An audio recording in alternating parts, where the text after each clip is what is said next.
Hey YouTube, how are you doing? So if you're wondering what we're doing today, we're gonna go through every single character in the game. You may see that the video is 3 hours long, or I don't know. I edited some part out, but most of the time it's not edited. But I will go through every character, read their trait, read their talent, just know what they can do. Base skills, we might not go over every base skill.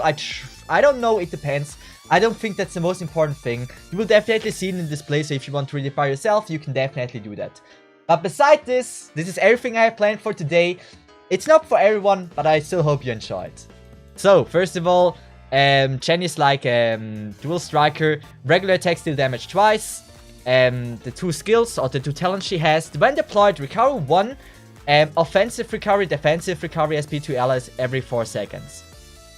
That's kinda nice, actually. Attack plus 5%, 5% defense, and physical invasion 10. Actually, I didn't know that she has physical invasion. Okay, cool. Wait, okay, strike the enemy for chef, dealing 20% physical damage, or 320% physical damage, and stunning the enemy for 1.5 seconds. Second skill, deal 500% physical damage and 500% arts damage to at most 7 enemies ahead. And the third skill, seek the closest enemy around and unleash 10 slashes, each hit dealing 320 physical damage and stunning the target for 4 seconds on the last hit.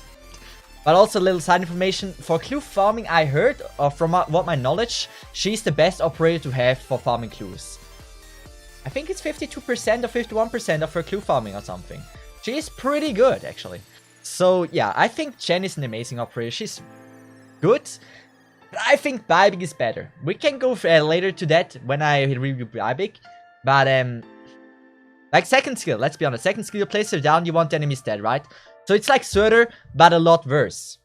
I don't know, I'm not the biggest fan of like placing Chen down and just take her out again as soon as she has done the slash. In my opinion. You can disagree, but yeah. Third skill is kinda nice to have. Yeah, I don't know. Also, oh no, first skill. And first skill, that one is kind of interesting actually. I want to see like if you could use it against the golem with a combination with like maybe, I don't know, Chen, Bybig, just those two to never get hit. Might work. For Chen is outclassed in every way. I personally think Bybig is better. Siege has a little bit the reputation that she is now outclassed by Zarya, but we will see. Siege, the second 6-star operator, can block 2 enemies like a normal Vanguard. She's like DP recovering. You can place her down. Gets DP. When deployed, all Vanguards operators gain attack and defense plus 8. Kinda nice. Obtain 1 SP when an enemy dies within the 4 adjective tiles. Thank you very much, guys. She is also like, I wish, like, what can you pair this with? Like, what is good? I mean, you can use everything that can kill. She doesn't have to kill it to get the 1 SP. It's not bad. Like, she's not bad. It's fine. She can deal a ton of damage in the beginning. So the first skill, kind of boring. Immediately obtain 12 DP as soon as she gets a skill, which is 35 seconds. Every 35 seconds, she gets 12 DP. Good. Second skill, that is I think that is the one that most people are using, right? The next attack deals 340 damage, physical damage to all enemies within the 4 chatted tiles. Additionally, obtain 3 DP. Later, like, it's physical damage, so keep in mind, like, you place her down, in the beginning she's doing really well. As soon as, like, there's, like, defense-heavy enemies, she's just not damaging that much. And, like, every other 6 is probably doing more. Or not every, but she's okay. But I never really used her. I don't think it's a must-use. Like, definitely not. But she's kind of nice if you got her in the beginning. So, the third skill. Increase attack interval plus 1 second, which is the bad thing. But attack deals 380% damage, and they have 40% chance to stun the target for 1.5 seconds. I mean, the duration is 25 seconds, right? I mean, it's not bad. But I'm missing something. Like, in the beginning, she's fine. Why would you use a Vanguard if she can't even regenerate DP? That's the thing. It's a kinda loss there. But damage-wise, I think she can deal pretty much because this is a 25-second duration. She attacks every 2 seconds. That is not bad itself. Yeah, like if you ban like guards and something, then you can obviously do pretty well. And the additional stun, if it happens, it's cool. Just not consistent. Shining. Shining is one of the most... Wait, we can actually... I need to learn, okay? Sorry, guys. I will try to display also the skins that they have. But like, Shining is one of the most beautiful characters in the game. In my opinion, she's just so beautiful. The cosplays are amazing. If you ever seen Shining cosplays of that skin, I did enjoy it. We see Shining cosplay from you soon. I don't think that will happen. So, the talents. First of all, allies within attack range gain say 65 defense. Not percent, just 65 defense. If it's max, additional 5, so it would be... Oh, wait. No, it's 60. And if it's max, it's 65. Okay. Anyway, like the attack speed there, like 10 attack speed, that is pretty good, actually. Like, getting some dupes of Shining, it's the second dupe. It's not bad. It's pretty nice, actually. The first skill, reminded to be a bit pretty boring. Attack plus 80%, attack speed plus 20. Fine. It's just what it is. It heals better than normal. It's a skill. Nothing too special about it. Second skill. The next heal will grant shield to the target that lasts for 3 seconds. The shield can absorb damage equal to 50% of Shining's attack. Additionally, increase the target defense by 50%. Can hold 3 charges. So the thing that I don't like about this, it's for 3 seconds. That's the thing I don't like. I have it M3. I use it. It's just, if the timing is off with the placing the shield and the enemy attacking, the enemy can attack you immediately after shield is gone. And that's kind of sad. Besides this, it's pretty good. Like, it just has to be like, the timing has to be good. And now the third skill. The third skill is amazing.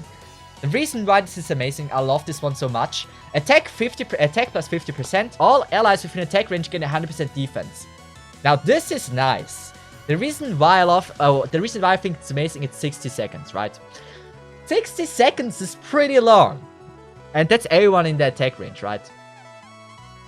If there's no art damage things, this is pretty cool. But like, the only down thing about this, it's 2 minutes. Or 120 SP. So you use it, and then if you want to use it again, maybe undeploy her and deploy her again. You're probably better off with that. But all in all, I really like the skill. It's nice to have. It's really nice to have. Like, getting that much defense is crazy. Also, she's beautiful. Nightingale. Heal up to 3 friendly units at once. So she's the first AoE healer. Spell resistance is kind of nice to have. All allies within attack range gain art resistance plus 15. This is already pretty good. Like, they just have to be in their range. Nothing else, just in the range, no skill activated, nothing. Nice to have, really good against like Tallulah, or just everything that deals art damage. Problem with that, I personally don't think FR is an amazing heal, but we go with that later on. Able to use phantoms, so she can use phantom copies. Able to use phantoms. Phantoms cannot attack or block enemies. They have 75 art resistance, 30% physical invasion, and high taunt level. Additionally, they lose 3% max HP every second. So for the people that don't know how the Phantoms looks like, if they have never seen it, this is the Phantom they're talking about. We're not talking about Phantom. This is Phantom Cage. First skill. Attack plus 90%. Super boring, wouldn't use it. The next heal will grant shields to all targets that last for 5 seconds. The shield can absorb arts damage equal to 90% of Nightingale's attack. Additionally, they increase the target's arts resistance by 20. Can hold 3 charges. It's fine, like, it's fine, but it's, I don't know. It's not that amazing. Like, if I would use Nightingale, I would go with the third skill. Third skill. Expand attack range, attack plus 80%. All allies with an attack range gain 150% arts resistance and 25% arts invasion. This skill is amazing because of that. And not only this, also same like Shining's, it's 60 seconds. So for the Tallulah's Fireball, must use. If you want to have an easy time, you use her. Because they deal quite some damage. Or just any stage that has a lot of arts damage, she's pretty good at. If there's not a lot of arts damage on the stage, I personally would recommend you using the Applesauce Perfumer. I don't know if I would use Perfumer over Nightingale, but like, I would definitely use the Applesauce over Nightingale though. And like someone said, like just right now, you can't control it. I don't know, I'm not a big fan of the second skill. Third skill is the only reason why I would use her. But on a normal stage, without a lot of arts damage, I wouldn't bring her to the fight. Good, next one. So first of all, Ifrit is a really cool operator. I like her. She's just really difficult to use. Like, you can use her on the most stages, but you gotta learn where you can place her and where it's smart and where it isn't smart, you know? Not every stage is made for her, but you can place her if you want her, if you want her. On some she's doing better, on some she's doing worse. Reason why this is like this, her attack range is, as you can see here, rather unique, I would say.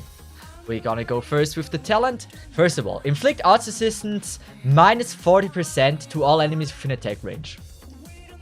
Pretty good, right? Recover an additional 2 SP every 6 seconds. Nice to have. So Ifrit potentials upgrades are not that bad actually. Like 0.5 seconds isn't a lot, but it's something. Ifrit is even good on 1 tile. Like it feels wasted a little bit. She's not bad on 1 tile. Let's just phrase it that way. She's better if she can hit in a straight line. For example, on what was a good stage? 1.7? 1.7 is a good stage. There's still 3 lines, but she can perform pretty well there.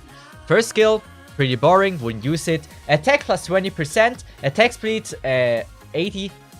It's okay, it's not crazy, right? Second skill, that is the one that lazy people use and still really, really strong. And like, you don't have to use a brain, you don't have to time anything. It just does an amazing job without you doing anything besides placing her down. The next attack deals 250% arts damage, additionally inflict minus 300 defense and burn the target for 3 seconds. 3 charges.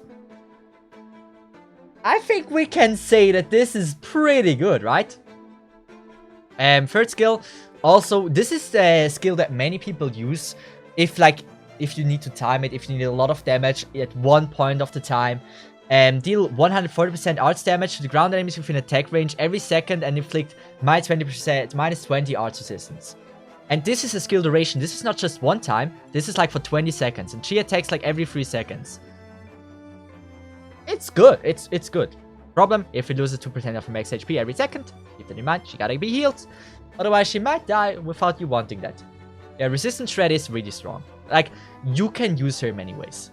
Just the thing, like, if you're a beginner, Mice resistance doesn't seem like a lot, or it's hard to implement this in your gameplay. But like, if you know how to use her, it's pretty good. Trust me, it's really good. The thing is, many say Ifrit, yeah, she's really inconsistent. You have to have the right map for her. You can use her on the most maps. It's just on some she's doing way better than on some others. But I think on the most maps, she does a decent job. Still better than other 6 stars would. Passenger. Yes, so next one, Ea Fiatla. Ea Fiatla, probably one of the strongest 6 stars. Most of the people use the second skill, but I think she's pretty good. And it's Polaris' waifu. If you don't know Polaris is an Ea Fiatla lover. And she has cool voice lines, like a senpai voice line. Let's just start. So first talent, when deployed, all ally casters, operators gain 40% attack, right? You compare this with Ifrit, additional damage on every caster, pretty good, right? Nice to have. Dusk as well. Like, there's a few. You can pair this pretty well. Second, after deployment, immediately gain a random amount of SP between 77 and 16. You can call this RNG. Whatever she gets, it's fine. Like, it is fine. Like, most of the time, if the second skill is M3, you can just snap with your fingers and they're already dead as soon as you deploy her. It deals a lot of damage. First skill, definitely not recommended. No. I don't know. I saw Polaris using it once, but I don't know if anyone actually uses it. Attack speed plus 60. On the second cast, on and onwards, additionally increase attack by 60%. I don't know. I don't know. Most of the people use the second skill or the third skill. So the next attack deals 370% arts damage with enemies nearby. The target received half the damage. Additionally inflict minus 25% arts resistance to the main target for 6 seconds. It's nice. It's a nice to have the second thing, right? It's strong. It's really strong. For example, she has now 3 charges. Something strong is going to her range. She attacks it. Dealt a lot of damage. Next attack deals even more damage to it because of the minus 25 arts resistance. Cool to have. Strong. Deals a ton of damage. Deals a ton of damage. Like, this is for the lazy people. If you have a boss you need to kill, everyone is using the third skill. Attack plus 130%. Expand attack range. Greatly reduce attack interval minus 1.1 second. This is a ton. This is so big. From her usual 1.6, right? Attack change to firing lava randomly up to 6 enemies within attack range. So for everyone that has ever seen this skill, they know if something is in her range and she attacks with that, that thing is most likely dead. If it's not a strong boss. But it deals a ton of damage. It deals a ton of damage. It's freaking broken.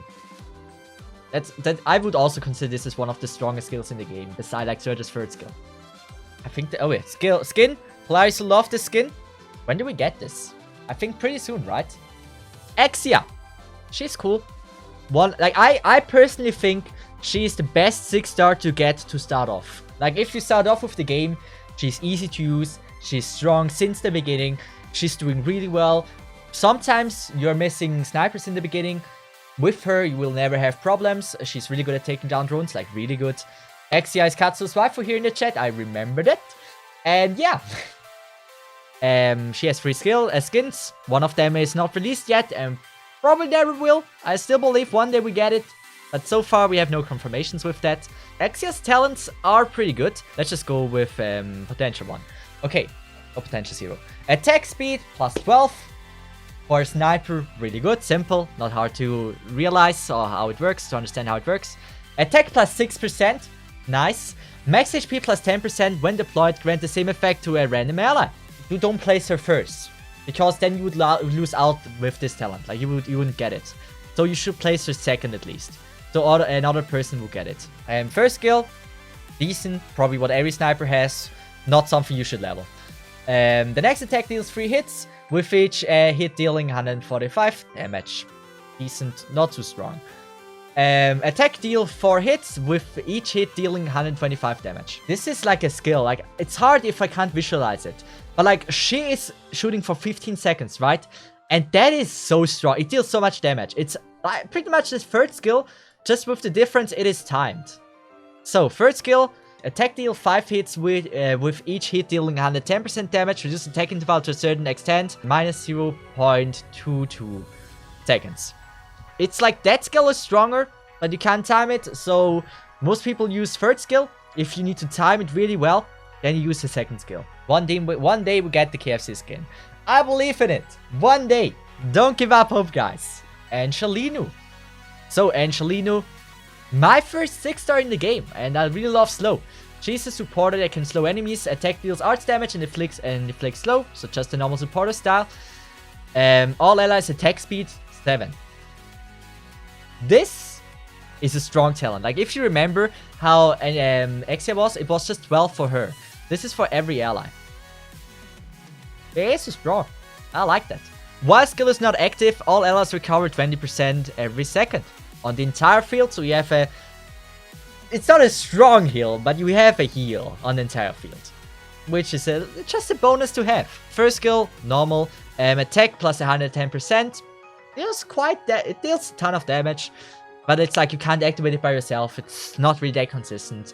It's just there when you have it. Not the biggest fan of it. Second skill though, deals a ton of damage to a single enemy. Massively reduced attack interval, reduced to 15%. However, attacks will only deal 45% arts damage. It's not good against every enemy, but if physical damage deals a lot to them, it's not bad. But I have to admit, I never really used that one. Third skill, this is the one the majority uses, and the one that is pretty amazing. It reduces the weight of all enemies by 1 level. Expand attack range, attack plus 150%, attack 5 targets simultaneously. This is so strong. Like, it is a slow on 5 targets with a ton of damage. Like, the problem with her, unable to attack when the skill is not active. She's just standing there not doing anything, right? This is the only downside with the skill. But like, if that wouldn't be there, she would be my tier as an S plus operator. But because of that, I gave her the S. She's strong. But if you're a new player, don't focus on her too much, because she is really starting to shine at E2. So if you can't E2 her immediately or something, she's not the strongest one to have. She's good, but not the strongest. Silver Ash. How many people will hate me for that? Like, Silver Ash is one of the strongest operators in the game, that is for sure. But only when you have him on the third skill. But first, let's read everything. Can perform ranged attack, however, attack decreased to 80% when attacking enemies with ranged attack. So the attack range of him on E1 is like the dig form, the dig formation. Pretty nice to have. Pretty long. Attack plus 10%. All operation deployment time is minus 10%. I actually didn't remember that one. I never cared about this. Yeah, it's just 10%. I don't know. Is it going up? It's going up a little bit. It's not bad. The mob formation, the tower formation, as I said. I don't know what you're thinking about. Enemies within attack range lose stealth. That is really strong. That is now something that is very strong on some like challenge mode stages where they're invisible and just stuff like that. If there's invisible enemies, this can be quite useful. First skill, next attack deals 290% damage. It's okay, I don't love it. Can switch between default state and following state. Reduce attack range, defense plus 100 recovery, recover 6%, max HP every second. Problem I have with this skill, many people say they love this skill. And yes, he can be quite tanky, like 100% more defense, right? It was 100% more defense. That would be like a defense of like 800. With like the thrust, we're talking about like 900 defense or something. That is pretty good. 880 or something. Super tanky, right? With the heal from himself, he can replace a freaking tank. Problem with that, it feels like the range, if the range would be just one tile longer, I would love it. But it's not the one fit. Like, I wouldn't recommend leveling that one. Because why not just use a freaking tank in the first place, right? It deals damage. Like, he still deals quite some damage. But, I don't know. Like, it's okay. It's okay. And, like, you lose out with that. You pretty much lose out with the second talent as well. First skill, though, is the reason why Silverash was once called the strongest operator in the game. And some still call him like that. Defense minus 70%, so be careful he doesn't get attacked. Attack plus 200%, expand. Attack range attacks 6 targets simultaneously treated as melee attacks. This shit, like, look at this attack range. Now, this is insane. Like, this is really insane. And even though I don't think it does arts damage, but you can attack enemies with a lot of defense. That shit is doing so much damage, you don't even realize that it is just physical damage, right?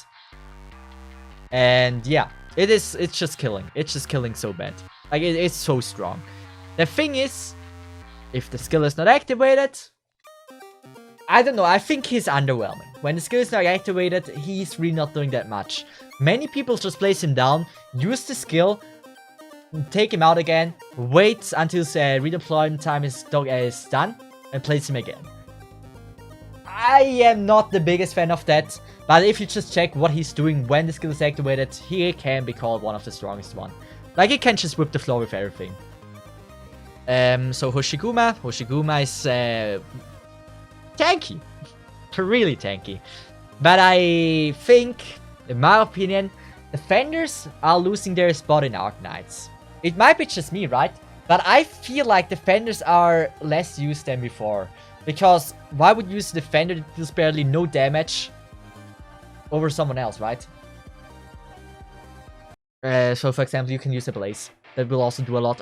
It's also quite tanky. But we'll go back to that later. So can block 3 enemies like a normal defender. Hoshi, the reason why Hoshi is really strong, she has a chance of dodging, right? Gain 25% physical and arts block. Don't know why they choose to use a different word here. When deployed, all allied defenders operating gain 6% defense. Nice to have. Not crazy, but nice to have. But once again, you don't really have a lot of defenders on the field. Maximum 2 or 3. As long as you don't do defender knights. Do you need it? I don't know. First skill, rather boring. Defense plus 80%, attack plus 40. Okay, not crazy. Defense plus 30%. When attacked, deal physical damage equal to 100% of Hoshikuma's attack to an attacker. The thing is, this is a passive, you don't have to activate this, you can place her down, she has that, that's fine. So, she is quite tanky without even having to activate the skill with use the second skill. It's the boring skill, it's the easy skill to use, it's the one I used the entire time. You don't have to use spray, you don't have to time anything, and she's still doing quite an amazing job. And here we see, like, even with the animation there. And this is the skill that many people use if they also want to deal damage with defenders. Attack plus 140% damage, defense plus 90%, slices all enemies 1 tile ahead using her shield. The reason why this is so cool is because it doesn't have an attack limit, right? So it's like an AoE attack to everything in front of her. pretty strong. It deals a ton of damage. Like, Hoshikuma's damage is not that horrible with that skill. It's like 430. And with that, goes up to like 900 or something, right? And that is like, it attacks a lot. Like, attack time is crazy good. She also gets more attack and more defense with Trust. Zarya. Oh, that is a good one. Perfect transition. So Zarya is an exception. Or Zarya healing defenders. I think healing defenders are still very strong. Let's just read the talents first. So first of all, every 20 seconds after deployment, attack plus 5% and defense plus 4% stacks up to 5 layers. So if she's placed down for 100 seconds, she has 25% more attack and 20% more defense. And yeah, this is strong. Just make sure to deploy her early if you want to get that bonus. When healing, an ally grant 1 SP to the target. That is good. That is okay. First skill, that is the one that actually the majority uses. It's a strong one. The next attack will heal all nearby allies with less than 50% for 180% attack. Reason why I love and hate this skill, it's only at 50%. So if there's an enemy that deals 60% of the HP of your ally, it might just one-shot it without Zarya having the chance to heal it. But all in all, it's a strong heal, super nice. It's only 4 SP. It's strong. It's strong. Like, she's worth M9ing, actually. I wouldn't. But yeah. Emo second skill is the most skippable. This is the one I have a question to. This is the one I have M3, actually. Heal allies within a certain range for 140% of Zarya's attack. Like, this is all allies within this range, which is pretty good. So if you have an AoE caster coming towards you, solid. Even though, if you say it's the most skippable one, yeah, I mean, why not? All skills are good. It doesn't matter which skill you're not leveling. For example, I used the third skill before. You can use it, it's kind of nice, but you don't need to. So heal all nearby allies for 35% of Zarya's attack every second, inflict 35% arts damage taken, and 60% movement speed to all nearby enemies. It is good. It is good. It's a slow. It's a cool slow. It's a strong slow. Now about Zarya, the second and the third skill, every time she heals someone, they get an SP. So think about skill 3, which is an AoE heal to everyone in your range. If they are always getting hit and are taking damage, for every time she heals them, they get 1 SP. And this is a really good way to charge up SP. And I've actually never used it that way, but this is truly amazing and helpful. And if you want to build Zarya, this is definitely a skill you should consider. Scotty! She has the call of actually being one of the worst. Of being one of the worst Sixers in the game. I don't think so. I disagree with that, but that's my opinion. The reason why, she lost her place a little bit. Because most of the enemies in the game have high defense. So it's really hard to use her, you know. She's not dealing that much damage. But let's just look at her. She's a duelist guard. And all Abyssal Hunters operators gain 14% attack. Abyssal Hunters, I think if I recall this correctly, Spectre is an Abyssal Hunter and Rihanna. I think there's only 2 other Abyssal Hunter besides Skadi. That would be a cool one, a strong one. Oh yeah, Claudia too. Okay, Claudia too. I forgot Claudia. It is good, like it's okay, but there's only 3 operators that can benefit from this. So free deployment time minus 10% at night minus 10 seconds. Okay. You can use her as a hell drop now. First skill, boring one, wouldn't use it. Attack plus 45%, attack speed for 45. Okay, not too interesting. After deployment, attack plus 170% for 30 seconds. Now this is why many people used it as used her as a heli drop in the beginning. You can place her down. The damage she's dealing is quite insane. Really strong for 30 seconds. I love it. It's strong. Like, look at her base attack. 1015. Not considering the trust that she's getting. And not only that, HP is nice as well. The only problem, or not only, the only thing that is not crazy is the defense itself. Attack time is good. It's a lot of damage, as long as it's not a defense heavy unit. Yeah, plus her talent. Plus her talent as well. The skill I also love. Like, you can either use that skill or that skill. It depends on how you want to use her. I am free that skill though, because attack plus defense, plus HP, plus 130%. It's strong. Like 130%, like consider that. This is like 7,000 HP. No, this is like 8,000 HP, right? Yeah, I don't know what you think about this. I think it's strong. You say now it costs 90, which is bad, but like it's 50 seconds. This shit is 50 seconds. While the initial cost is really high, if I recall correctly. Initial SP is already 70, so you need to wait 20 seconds and then you can use this insane skill. This is strong. The one block is a problem as well. So she has two problems. One block and no arts damage. If she would only deal like 10% or 20% of that damage she's dealing arts damage, that girl would be one of the most... She would be average. She would be average to really good. But the thing is, like, there's so many heavy defense units that she kind of loses that spot. Yeah, was it Sniper CC? I didn't use her there, but I can imagine she's quite useful there. Like, against Frost Nova, she's amazing. She was amazing. Recommendable as the second skill. Would be better though, because you can just place her down. She has already the skill. But she deals quite some damage. Like, the thing is, it depends on the stage. Later in the game, she kinda loses that spot, sadly. Really sad about this. I hope she gets a buff one day with like a little bit more arts damage. Or she deals arts damage in one way, and then she'll be amazing. Schwartz is amazing. Now, there's many uses for Schwartz. You can use her as a defense crusher, or like destroying defense of enemies. Or you can use her as insane damage. Like, you can use her in, like, against bosses. She can kill bosses like insanely fast. Her damage is crazy. Even though it's not arts damage, that shit is dealing like 3,400 damage or something. It's crazy. So, high precision close range shooting. And we call this high precision sniper or something. When attacking, 20% chance to deal 160% damage and decrease the target's defense by 20% for 5 seconds. RNG skill or talent, not many people love it. I mean, not many people love RNG. I think it's just nice to have. Like, if you get lucky, you can do insanely well. But it's RNG.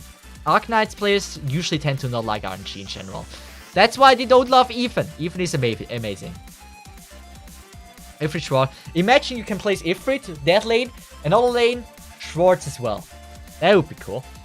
Second skill, when Schwartz and at least one other sniper operator are deployed, all snipers operate again. A+ in the attacks. But it's okay. I mean, the thing is, usually there's not many. You don't use a lot of snipers anymore because, again, high defense units. That's the problem with Arknights have in general. They kinda, like, snipers and duelist guard kinda lost their spot because the enemies have so much defense that if they don't deal arts damage, they just don't do a lot. And I hope they would change this back, or just get them like a way to be useful again. Let's just go through the skills. The next attack deals 220% damage, increased talent activation chance to 80%. It's an instant attack though. Oh, I don't like this. Ooh, I don't like this. Never use the first skill though. Reason why I don't like this. It still has a chance to fuck up, right? It's like, imagine you get the skill and then like, oh, damn, why is it not 100%? Like, why not 100%? That would have been cool. That is like, if you get really unlucky and then you want this to happen, then 3 times or 2 times in a row it just doesn't activate. Which is like 20% it doesn't activate once. And then it's like, I don't know, 2% or something. It can F your run. I don't love it. Schwartz is one of the only snipers that still is performing really, really well. Besides the normal class sniper. Rapid fire snipers there, I don't know. So second skill is also one that many people use. Attack plus 130%, increased talent activation chance to 50%. So this one I like more because it's like it has a 40-second duration. So it's likely to attack. This one is just an instant attack and then you have to wait again. This one is fine. 30 SP cost is also not that bad. For 40-second skill, this is not that bad. I could see myself using that. Problem is her range. For the people that don't know, they have like a really tiny range. So that could be a problem. This is a skill that many people use for killing bosses. It's strong. It's like really strong. Attack range chance changes to 4 tiles ahead of self. Slightly increased attack interval, -4. seconds. Attack plus 180% increased hand activation to 100%. You see it has like the similar range to Ifrit, I think 1 or 2 tiles less than Ifrit's. But it's like crazy. It's like good. And trust me, this deals damage. And the reason why it deals damage, because it's like the talent activation effect is like 100%, right? And that means the target's defense minus 20. So she can do well. She is good. I love her. Schwartz is cool. She has one of the coolest designs. I love her. She has one of the coolest designs. Like, she's beautiful. Cosplay will never happen, guys. Sorry, guys. I can't. I know I disappointed now many people. But I can't, you know. Helagur is he's strong. I think he's usable. I heard some people saying like the lost and Mythigard are not that useful for him. I think they still are. Maybe cosplay when? Sharadar, I hope to cosplay Silverash at one point in my life. One day, someone is gonna request Silverash cosplay, and I can finally cosplay Silverash. That is my goal in my Arknights career. Cosplaying a male. But he is strong. He is strong. Like, so, back to Helagur. Helagur is in a Mythigard. What that means, cannot be healed by other operators. Heal 70 at HP on every hit on enemies. Why didn't it say HP or something? The advantage of this is you can place him down anywhere on the map and he can survive. Now, what is even stronger? Remember Angelina. Now, Angelina and Helagur are insanely good together. Like, all allies attack speed plus 7. Also recovery, HP recovery. If you pair this with Helagur, this is pretty good.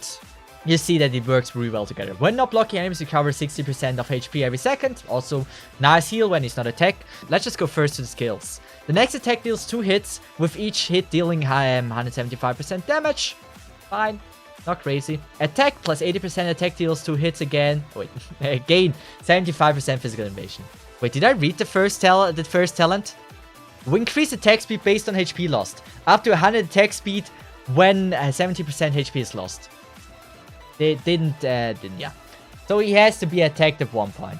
So the best thing, if like this new caster, then he can attack and not blocking. Then you have the ultimate thing. So he's always on low health, but also gets the maximum HP recovery. Maybe it's too much then. This is a good one. Like, this is a good skill. The duration of the skill is 13 seconds. Feels a little bit low though. Third skill, attack plus 100%, attack range plus 2 tiles, attack 3 targets simultaneously. If he hit 3 targets simultaneously, right? Does he get 70 HP for all of those 3 targets he hits? Yes or no? Or is it just the one attack he gets 70 HP? Okay, perfect. That's what I want to confirm. Not that I say bullshit. So this is a really strong skill. Like, the thing is, I used Helagur as a friend support unit a few times, but I never really read through everything that precisely. So I never really tried everything out, and when I used him, I never looked like, oh yeah, it does that and that. And that's why I'm reading this, because knowing stuff like that will open so many more opportunities when I play like CC, when I do challenges with my accounts, and like stuff like I would have not questioned myself if he would do that, if I wouldn't do that here, you know. Also, skin is beautiful. Recently came out, not available anymore right now, so we gotta wait for a rerun. Looks beautiful. It's a cool skin. It's a cool skin. So, Megalan. This is one of the operators that many people complain in my tier list about. Why she's freaking S tier and not S+. For me, S+ are strong, insanely strong operators that also don't require brain. Megalan is someone that you can't use if you don't know how to use her. She is worse than Skadi if I play her. But if someone that knows how to play Megalan, like I think it was Rambi, right? Was it Rambi or was it Melmi? One of them is, I think it was Rambi, right? They know how to use Megalan. They know how to do that. That Megalan there is stronger than freaking some, I don't know, Blazes. So you have to be a brick brain to make use of freaking summoners. And that's why they're generally, they're not as plus in my tier list, or not a high level than they really are. It's just like, if a new player would see that, S+, they have Megalan level them, and then you're like, oh wait, I don't know how to use that, that is weird, it doesn't do anything. It would be, I don't know, misleading or something. So I went safe there, that's why they're S. But Megalan is strong. She would be S+, S++, if it's someone that knows how to use her. She's top tier cute. I don't know, I never really loved her design. She's okay. But I'm not in love with her. She's fine. I give her like a 7 out of 10. I have to admit, I kind of forgot to talk about Megalan, so we're gonna do it now. So the first talent that she has is can summon 5 drones with 0 block count. Can only deploy 3 together. Drone functionality changes depending on selected skill. So what it is, she can deploy 3 drones at the same time, and in total 5 drones she has available. And it depends on what skill you have selected what they do. The second talent, drones gain stealth for 20 seconds after deployment. Will not be targeted by ranged attacks. This is actually a really nice talent to have. So what you can do is you can place the drone and for sure the next 20 seconds it's invisible and it's safe, so it won't take damage. Skill 1. Passive. Megalan and her drones inflict slow to all enemies within attack range for 1 second every 3 seconds. Active. Slow effect is changed to bind for 2.5 seconds. Retrieve all drones after the skill ends. So when the skill is not active, the drones are just slowing down the enemies, which is really nice. And if you activate the skill, instead of slowing them down, now it binds for 2.5 seconds, which is actually kinda big. So where I would use this is mainly like when I need to slow down enemies or when I need to bind enemies, for example, running through guys. This is probably where you can use it really well, but I don't know if I would go for that skill. Skill 2. Passive. Drones can only be deployed on melee tiles and using single target arts. Active. Megalan and her drones gain 150 attack speed. The drone changes to using splash attacks. Retrieve all drones after the skill ends. So if the skill isn't activated, the drones are dealing a normal amount of damage, and then if you activate the skill, they deal splash damage and also have an attack speed increase of 150, which is a ton. So you can take out a lot of enemies with that. And last but not least, skill 3. Passive. Drones can only be deployed on range tiles and use physical splash attacks. Active. Megalan and her drones gain 150% attack. The drones have increased splash area. Retrieve all drones after skill ends. This is also a really nice skill that deals a ton of damage. But honestly, I have to admit, Megalan is from all the operators the one I'm versed with. I tried her many times, but I never managed to make her work. So I really can't give you too many tips with her. Make sure that no drones die, because if they die, you can't redeploy them. So make sure they all get retrieved when the skill ends. So make sure nothing dies. Mostima, I don't really see her being used too often. She can be quite nice with the second skill, but we can read through everything. So she's a normal AoE caster, 6-star.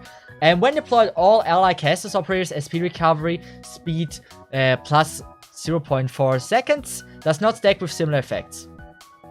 This can be paired well with like an Ifrit, with an Eyjafjalla. This is a good skill. It's a good skill. I like her design though. I'm a big fan of her design. And that skin is beautiful. Like she is one of my favorite design-wise operators. Movement speed of enemies within attack range minus 15%. It's kind of nice to have. Like that is one of the strongest talents, right? She's just there. Enemies just get slower when they are in the attack range. So example, if you have the running through guys, can be quite helpful. So skill 1, wouldn't level this one. It's a boring skill. Skill 1 are usually the boring skill. Stun. So second skill, stun all enemies with an attack range and deal 140% arts damage to the enemy every second. So what it means with stun all enemies with an attack range. As soon as you activate the skill, every enemy in your attack range will get stunned for freaking 7 seconds. Very strong. Like, if you have a boss, if you have just something that can get stunned, 7 seconds is freaking big. Gotta confirm something. If you activate the skill and something would run into the attack range of her, are they also get stunned or do they not get stunned? They are. Okay, good. So just to make sure that that's the problem with that skill I have. That is, I knew there's something I want to say about the skill. 50 SP cost for a 7-second skill is a little bit much. You know, I personally think it's a little bit too much. If it would be lower, that would be like, if it would be to 30, she would be way more used. It's not too much because of her talent. I mean, yeah, it does recover a little bit faster, but it's still a lot. Like, yeah. Mostima worst OP in latest, how is she the worst operator? I don't know.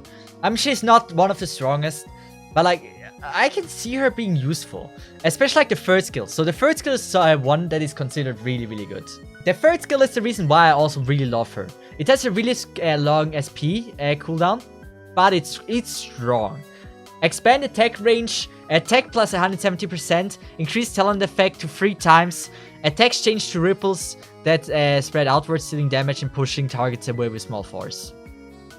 I can't say this is a bad skill. This is a really strong, like, you compare this so well with Silver's or something. Like, imagine, like, you have Silver's, like here, one in front of her, and she's here, right? That insane attack range plus the pushback of her and Silver's attack range. This is so strong. I don't know. I would never consider that as bad. It's 170% damage and it attacks. Is it attack one in the range? I do think so. And the talent plus 3 times. So that's a 45% attack speed reduction. I can't consider that bad. Guys, this is a pretty strong in my opinion. I don't know. Like, I honestly think you can never say there's like a best or a worst operator. It depends on each stage. I mean, yeah, you can say like, oh, Chen, that is definitely power creep and stuff. But like, worst operator, like, I think even for the worst operators, you will be able to find like a decent use. Blaze. Blaze.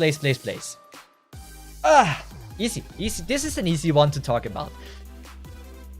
Commonly known as one of the best operators in the early days, Blaze was the one that was always like either was Silver's best operator or Blaze or Yafiatla. She is just a small brain operator. You place her down, doing everything for you.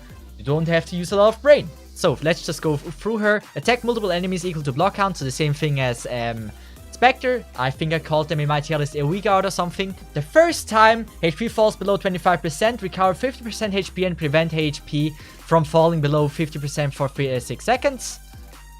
It's pretty good. This is a really cool skill. Like 6 seconds invincibility against the boss, while she can deal a ton of damage, is strong. Really strong. And 50 seconds after deployment, gain resist. I wish they would have given the explanation here for resist. That would have been easier. So, resist, if I got this right, is like 50% less duration of stun, freeze. Oh, what was it? Stun, freeze? I know there's a third thing as well. Is it burn? Oh yeah, burn. Yeah, okay. I think we can go to the skills. The first skill is not really used by the people. Second is the most commonly used one, and that is icon clear, so everything is gone again. Second skill, here we go. So this is the one that many people use. It's a no-brainer that is absolutely broken and OP. Attack plus 100%. This is so insane. Defense gets better, 35%, and it's expand attack range. And keep in mind that is dealing AoE damage. So, AoE damage with already 765 attack power, plus the 6 attack from thrust, gets plus 100%. And she gets tank here, and the range expansion, and she's invincible for 6 seconds if it gets below 25 HP for the first time. That is strong.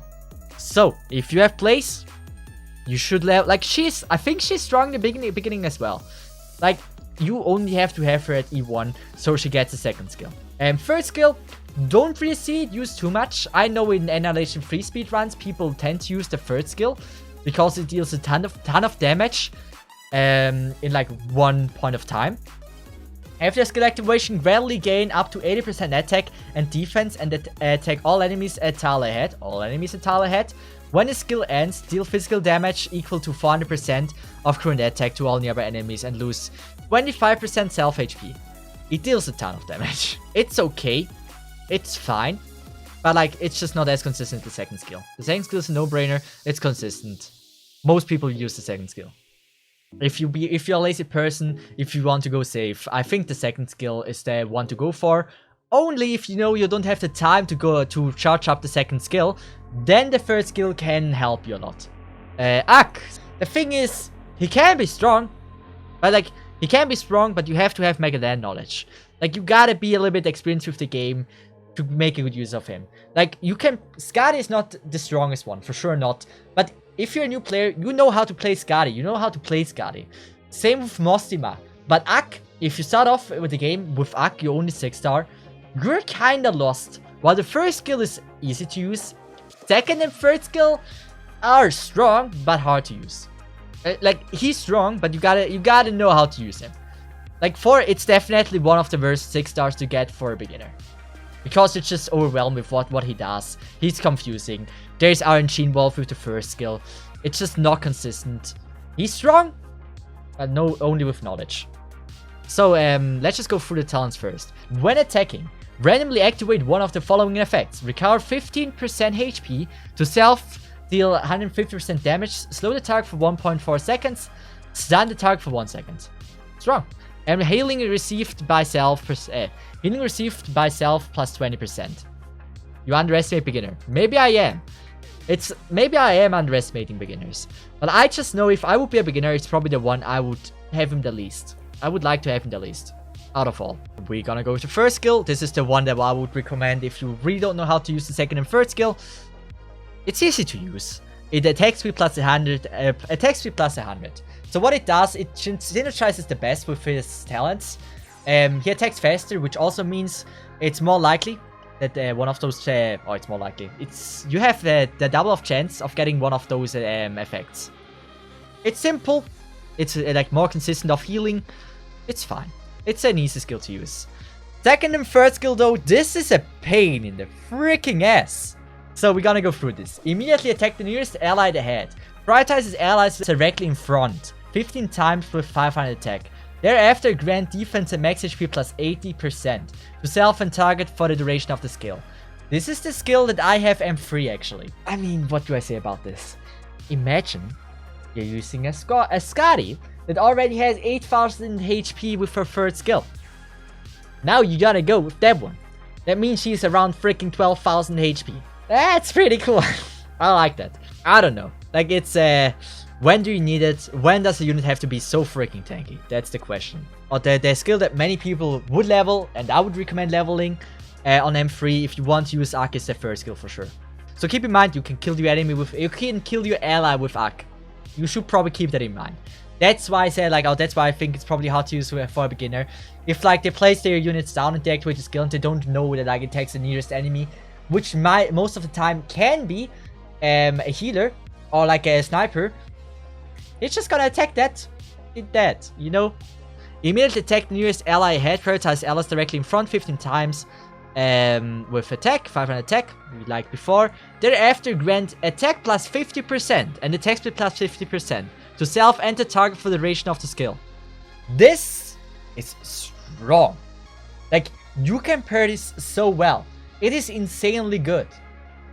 But you gotta keep in mind how it works. Nearest ally, you gotta learn how the range works. If it's the one to the right, to the left, or in front of him, what is considered the nearest. And yeah, it is strong. You can't use it everywhere. You also need to have a heal if you want to play with Ak. So like, what is a good example why this is so strong? Like attack speed plus 50% attack. For example, Blaze would be a good example because we already talked about her. Think about the second skill that is already dealing so much damage against everyone. If you use that on Blaze, attack speed goes up and attack itself. Strong. Pelagrin, I can see that happening. From Pelagrin, you gotta make sure that he doesn't die from this, that his health is not too low already. But yeah, Sword as well. Yeah, Sword as well. But Sword, nah, I wouldn't buff Surtur. Surtur is already way too strong. She's already killing everything ahead. Like, when is Surtur damage just not enough? It's barely ever happening. But yeah, with Surtur it would synergize as well. If you really need that much damage, which is really rarely the occasion. Maybe 4cc. Yes, 4cc. And there I can see it. But like on normal stage, which is not CC, I think it's very overkill. So, Nian is more or like about equal with Hoshi. Like, it's always a huge debate now if Hoshi is better, Nian is better. They are about equal. It really depends on your knowledge of the game, your gameplay, how you play. Either one of them is better for you. I wouldn't say like each of them, or one of them is definitely better. But like from what I've heard, many people like Hoshi more than Nian. I personally think they're about equal. When in team, all ally defender operators gain max HP 16%. 16% is a lot. Like a lot. Immediately gain 3 shields after deployment. So what it means with 3 shields. It doesn't matter how much damage the freaking enemy is dealing to you. It will absorb it. You are safe for 3 hits. So where I would say this is useful, Hammer guy in CC. 3 hits, we're guaranteed that she survives. First skill, boring skill, wouldn't level it. Defense plus 70, attack plus 45% attack deals arts damage. Like, it's not bad, it's not a bad skill. Neither way, like, no way.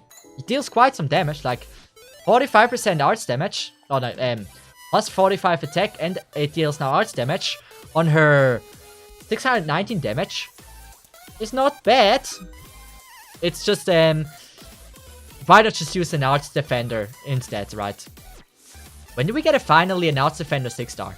Good. Second skill. Stop attacking enemies. Defense 130%. Block count +1. When attack deal arts damage equal to 90% of Nian's attack to the attacker and silence them for 5 seconds. This is a strong skill. So you know, I really like the skill. If you really need to defend heavy damage, this is very likely to survive it. I think it's a good skill. It also deals like some arts damage back and silences them. It's good. It's fine. It's not too interesting, not too... I can't talk too much about it. Her defense was 726. With trust, it would be around 800. Consider 130 more defense percent. That is around, over the thumb, 1,800. Around there. Third skill. Now, the third skill is the one I actually really like. Not gonna lie, I think this is a cool third skill. Attack plus 120%. Nearby allies gain defense plus 80%, block count +1, and resist. Attack nearby allies gain defense, block count +1, resist. So, this is not for her. Attack is for her. But everything else, nearby allies with the defense gain 80% more defense. Every nearby ally in the attack range. If you see the attack range, it's kind of big. +1 attack block. No, attack block. +1 block count on every ally. Place. Now 1 block count as well. And everything is pretty good. And there's some allies that deal damage or attack as many equal to the block count. So they can increase that. Which is nice. And the resistance, which is stun, chill, and freeze, which I talked about before. And minus 50% duration. I like to use this one. This is the one I actually have M3. I honestly have to say, SL7 would be enough. SL7 would be enough. It would be enough. I wouldn't M3 it if you don't need to. Like, it's still nice to get more, but it's already like, it has the resistance effect, the block count, it has it as well. The plus 30 defense and 40 attack on herself is not really that a must-have. So, when attacking, oh, we're KOB, this is Arika's waifu. So, Arika, hey. When attacking, deal additional arts damage equal to 40% of the target's defense. This is nice, actually. I like this one. So, the more defense they have, she also deals more damage. I mean, than normal caster would. This is not bad. When there are no allies in 4 generative tiles, attack plus 8 and attack speed plus... Oh god. I don't know if I like this one. The next attack deals 210% damage, prioritizing unblocked enemies and binding them for 3 seconds. It's a good skill 1. That is one of the first good skill 1s that we have here. It's fine. It's binding is good. They can still attack, so if they're already blocking, if they already blocked by someone, they can still attack. So, or if you're binding a caster, they can still attack. So it's fine. Not crazy OP, but it's a good first skill. Oh yeah, hold charges. I forgot to say that. I can hold 3 charges. I wouldn't aim for it. I would go with the second skill in my opinion. Massively reduces attack interval, reduced to 33%, prioritizing the enemy with the highest defense. She is one of the fastest attacker in the game. Like, she attacks so freaking fast with that. There were like memes with how much ASPD you can give her. And that is like crazy. And she started doing da-da-da-da-da. It's a strong... It deals a ton of damage. And the third skill, expand attack range, attack plus 210%, attack deals physical damage, prioritize the enemy with the lowest defense and silence them for 5 seconds. So, this is one of, in my opinion, one of the worst skills. You know, worst third skills from 6 stars. I don't like physical damage. Like, I think physical damage loses its spot in Arknights, and now having an operator that is a caster that now deals physical damage is like just a minus in my opinion. If it would be still magical damage, that shit, or magic damage, it would be amazing. I feel like it's a little bit, yeah. But still, 60 seconds duration is insane. Like, I can see this being used against the sniper boss. Against Frost Nova, this can be quite amazing. It's like only against things that don't have high defense. I mean, yeah. It's like, I prefer the second skill or the first skill over the third skill. Like, why would you use a caster if you don't need the freaking arts damage? You know? Bagpipe. A girl that I haven't got in a while. Like twice on my freaking support account. She is really good. I like Bagpipe. She's she used to be the one Vanguard I pretty much had in every freaking team. Because she's performing so well. She can only block one normally. She is still doing insanely well. And you can change it. Can she block two? That will be with the skill. So what she does, first of all, per kill she gets 1 DP, full cost refund on retreat, so you can place her down, she can do her job. If you're done with her, you get the same amount of DP back you used for her, which is good, which is really good. So it was a 0 loss DP if you undeploy her. Don't let her die, important. So every attack has 25% chance to deal 130% damage and attack an additional target. If you're lucky, this is really strong. When in team, all Vanguards operate gain initial SP6. When in team. Not when deployed, when in team. Right? Use this with a Myrtle. Use this with a Saga skill 2. Use this with anything. This can be quite nice. Her damage is insane. Trust me, her damage is freaking broken. So first of all, the first skill is not what I would level. Attack plus 45%, attack speed plus 45. More likely that she triggers a talent. Not a must-have. What I leveled is this one. It's really good for the beginning. But later on, it gets just outshined. Like, other operators will do more. And she's still good. She's still good. It's still a good skill. Actually, you can level every skill. Let's be honest. You can level every skill. Even that is doing really well. But this is the one I leveled. It deals a ton of damage in the beginning. It just makes sure nothing leaks through if you have only her placed down. But skill 3 is probably the one skill that the majority uses. It's probably the strongest one. Increase attack interval by 0.7 seconds. Block count plus 1. Attack and defense plus 120%. Attack deal 3 hits. This is strong. Like this is strong. And keep in mind, it's still every attack has 25% chance, right? So if we would do 3 hits, every single hit of those 3 hits will have a chance to trigger a talent. Her skill 2 more like for her keep on deployed, but I prefer skill. I mean, skill 3 is like, if you activate it, it's you're safe. Like, you say there's nothing leaking through. She deals so much damage. And like, just to show you guys, 586 damage already. Then she has a chance to trigger a talent, while she also could have the skill activated. And this would be for 20 seconds, so... Bagpipe, cool. Also, don't forget the second skill, second talent, with the initial SP. Which synergizes really well with some. Phantom! Phantom, one of the most, the coolest spenders in the game, in my opinion. I like his design, he cool. Our only fast redeploy 6-star, if I can recall correctly. Greatly reduces the redeployment time. Can summon a clone. With higher stats, the clone has the same skills as Phantom, and it's a separate redeployment time. That was the first talent. Second talent is the redeployment time of the clone is minus 10 seconds. There's something that I don't know. Or I have always a hard time to use Phantom. Like, you have to place Phantom, and then you have to place his clone. But if Phantom dies the original copy, you can't place a clone anymore. So as someone that doesn't use Phantom a lot, I have a hard time using Phantom. But I'm saying this right now, I know this is just me because I'm missing the experience at the moment. My friend is always telling me he's always using Phantom. If you, like, it's like Ifrit. If you know how to place them, really, really good. It's just you gotta get used to that the main copy is not allowed to die. While you can let the second copy, you can always let it die.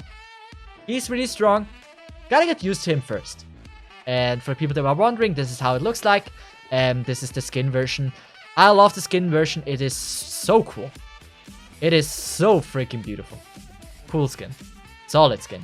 I just, like, I would say Phantom is, like, when you first have him, it's rather hard to find or to figure out how to use him.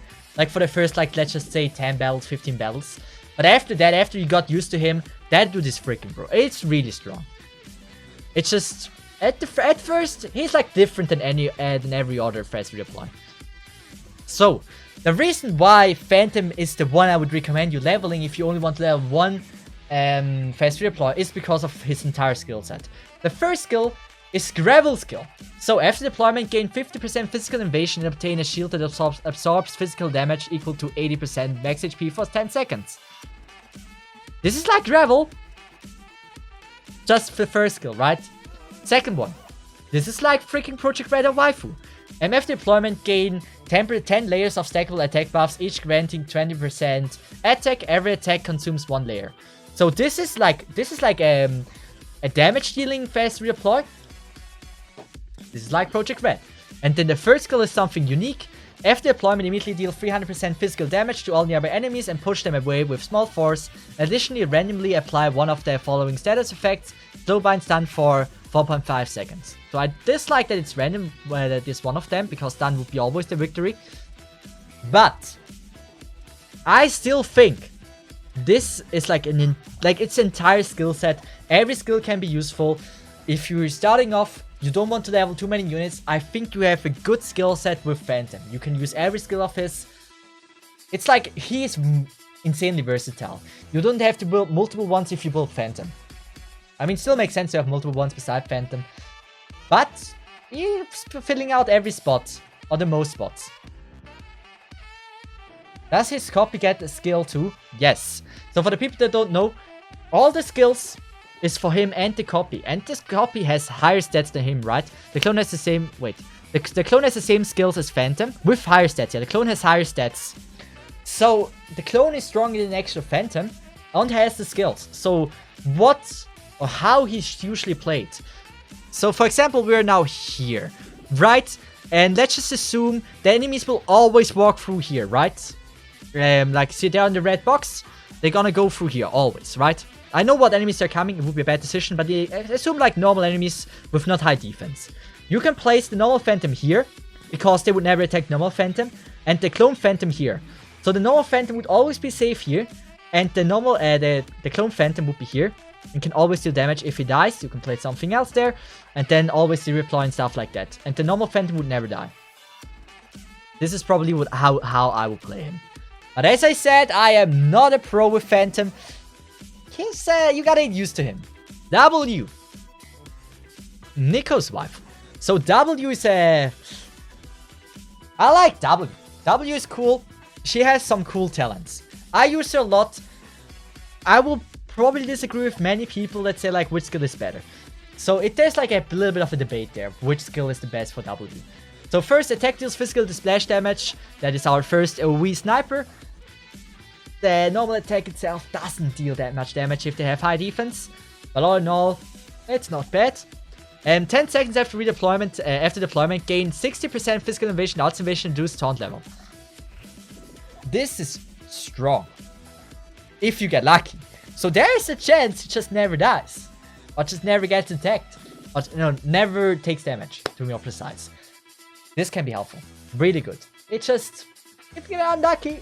Like, there was like this one bombing drone stage in chapter 8, I think, that one-shots W, right? Or pretty much one-shots. Problem is, if you get unlucky, it doesn't activate, you dead. But there's a chance it activates for like 6 times, and you save.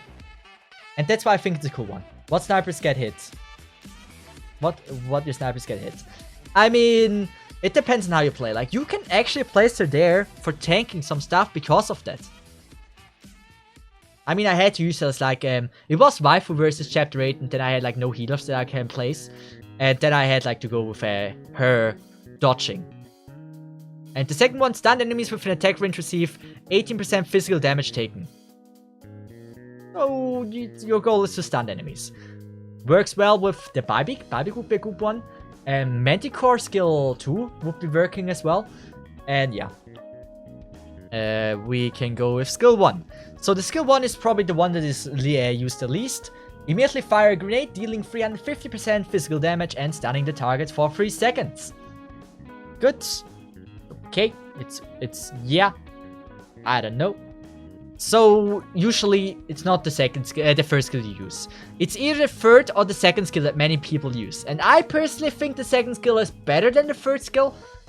But this is up to you to decide. So the next attack changes to planting a landmine on a deployable tile within attack range. Lasts for 120 seconds. Landmines trigger when an enemy passes nearby, dealing 280% physical damage to all nearby enemies and stunning them for 2.2 seconds. So it works well with the talent, first of all, and she can mine the freaking entire field. So imagine, like, you can place, for example, can we get another example? So imagine, like, I play like this. I block all enemies here and here, right? I place W here.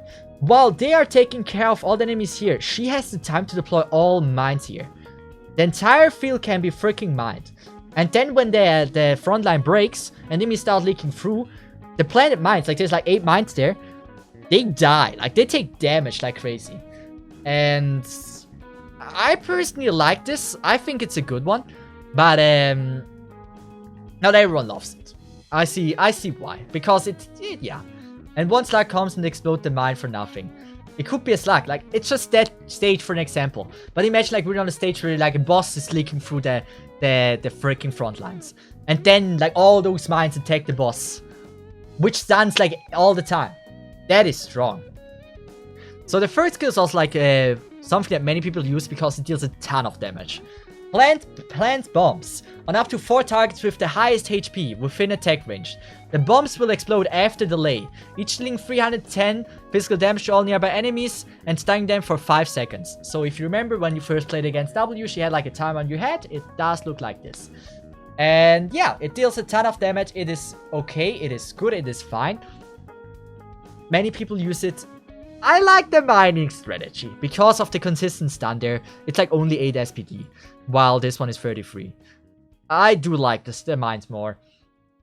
It's gameplay. It decides how your gameplay is and how you play the game. Everyone has their unique gameplay. So you can't say like that skill is better, that skill is better. It depends on the person itself. So, first of all, Weedy is a 6-star pusher. Can use the water cannon. Can use a water cannon that lasts for 20 seconds. The water cannon can attack a single enemy and push it away with a small force. Increase the force of water cannons normally. Attack and skills by 1 stage. If the water cannon is deployed, add Chen to Weedy, recover 1 SP to Weedy every 3 seconds. So that's important. Let's just go with the first skill. This is, I think, the normal push. The next attack will push a target away with large force, dealing 150% physical damage and stunning them for 1.2 seconds. It's solid. Like, a stun for 1.2 seconds is solid. It's really good. Second skill. Actually, many people say they don't like the second skill, even though I think it sounds really interesting. Increase attack interval plus 222%, which is a ton. Attack plus 200% though. Attack range plus 2 tiles. The attacks change to ranged splash attacks, which push the targets away with medium force. It's a crazy attack range. And this is infinite duration, guys. Keep that in mind. So she will always now push the enemy away with a medium force. So if we have, for example, now Crown Slayer, if you slow her with a Manticore and you use a Weedy with that, I think there's no way she would leak through, right? Insanely good. But like, if it's a boss or something that is heavy, it's a little bit underwhelming. But you still have the cannon, keep that in mind. You can still deploy the cannon behind her or something to get an additional thing. Is there like a way? The cannon's range, look at the range of the cannon. Pretty good, so you can have this an additional thing as well. It's like, I just know many people, like, not many people, some people said it's not that amazing. I want to level it. I will probably level it to get my own opinion about it. So, skill free. Skill free is, it's not just a meme, it is also very OP. Like, it is very OP against certain enemies. So, what it does, immediately, also, Acro, welcome to stream, how are you doing? So, Immediately fire a shot of compressed NL2. What is NL2? This is like some kind of, I don't know, substance that I don't know. Dealing 350% art splash damage and pushing the targets away with huge force. Additionally, for 8 seconds, the targets receive true damage proportional to the distance moved. If water cannon is it will fire the same attack. That can push the enemies far away, like out of the map. And yeah, liquid nitrogen. Okay. If it pushes away through the entire stage, it is so strong. It is still so much damage. It's true damage, as you guys know. True damage is insanely good. But once again, the problem is proportional to the distance moved. If it's a heavy enemy, it doesn't take that much damage. So a Patriot is not that... It's not that strong against Patriot. I never tested it though, but he should be really heavy, so I don't think it does a lot. Against, for example, Crown Slayer, insane. I never tried pushing Frost Nova. How hard is it to push Frost Nova? But like, the heavier the enemy, the weaker it is. That's the main thing about this. Rosa. I think Rosa is a little bit underestimated by everyone. Like, really. When I first reached the tier list where I had like Rosa... I had her S- or S. I thought I had her S first, and many said like, no, she's not that good. I think she's amazing. I still use her in most of my stages. I think Rosa is great. She looks amazing. She's really strong. So what she does, she has the chance to decrease the defense of the enemies. And I think she's great. It's just, I heard in the beginning that people said like, oh, she's not that strong. But in the current meta where everyone has a lot of defense, she's quite nice.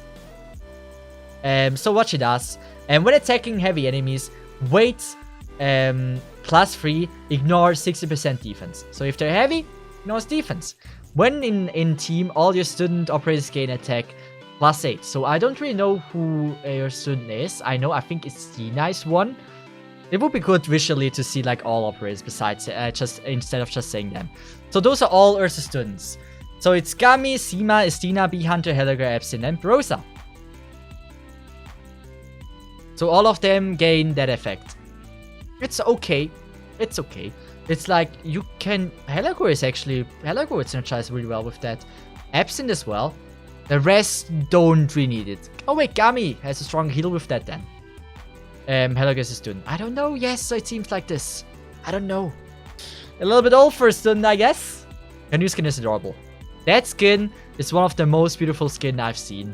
I love it. Like, for everyone that hasn't seen it yet, they nailed it. This is so beautiful. These are Ursa's people, not her students. Oh yeah, never mind. First skill. Boring skill, wouldn't level it. Attack plus 100%. I'm not the biggest fan. Oh god, this... Oh, hey, that's the first time I see the freaking chibi. That's so cute. Oh, I gotta buy that skin. I never seen that chibi.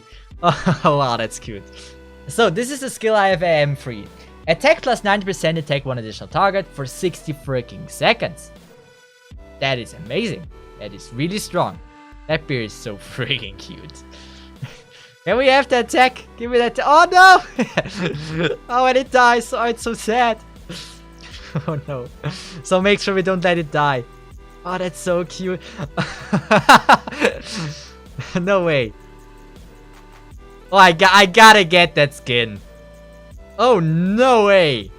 That is okay, that's one of the best chibi arts I've ever seen. That is cool. No doubt about this. So, the second skill and the third skill are the ones that are mainly used for Rosa. Rosa, Poka, whatever you want to call her. Attack plus 25%, immediately fire harpoons at up to 4 enemies with the highest weight, binding them and dealing damage every 4 seconds. It's strong. It's quite nice. I like it. And she laughs after each attack. It's great. Look at how beautiful this is. I love that girl. That girl is great. And also, I think she used to be one of the highest attack power operators in Arknights. 1032. With the additional 110 from Trust. I think she used to be one of the highest attack. I don't know if it has changed already. Suzerain. Strong. Suzerain is one of my, let's just say, favorite operators to use in battle. Because I love slow. So, Suzerain is amazing. I love Suzerain lots. So, she's like Angelina, a slow supporter that just attacks and slows the enemy. And her talent is, when deployed, all ally supporter operators SP recovery speed plus minus 4 seconds does not stack with similar effects. So, this is very important for my special ops account. When enemies within attack range are slowed, apply 20% weakening effect for the duration of the slow effect. When enemies within attack range are slowed, apply 20% weakening effect for the duration of the slow effect. Okay, is there like an explanation for weakening? No. Attack plus 80%, attack speed plus 30. It's okay, wouldn't level it. This one though. Attack plus 60% and attack 3 targets simultaneously. Infinite duration. I love infinite duration skills. They're really cool most of the times. Does a lot of damage. While also 3 attacks, 3 targets simultaneously is big. Like really, really big. I think it's good. I like it. I would recommend you, if you consider that, you don't necessarily have to make it M3. So what I did on my account, I M3'd the third skill, which we're gonna go to it later. I M1'd it. All I need to have here is an additional 3 targets. Now the 60% are nice to have, but like 3 targets already is pretty strong. And usually she's not the one that should deal the most damage on the enemy. It's nice to have. But to save resources, I went with M3'ing that one and one M1 here. So what the first skill does, and let me just tell you this. It is insanely strong. Stop attacking enemies. Expand attack range, increase talent effect, talent 2 effect to 2 times, and inflict slow to all enemies with attack range. Heal all allies within attack range for 20% of Suzerain's attack every second. You guys don't know how freaking strong the slow is. The slow of Suzerain, it's like they barely move anymore. And that is great. So, I would honestly recommend M3'ing this one. If you want to, you could do M1 here.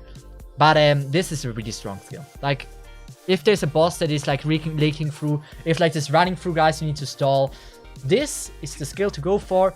It just stops everyone immediately. Like, it's not completely stopped, but they barely move. Good. We're gonna go to the next one. Suzerain is really strong. If you get Suzerain, that would be amazing. Also, Thorns. Thorns is one of the operators that is called one of the most versatile operators in the game.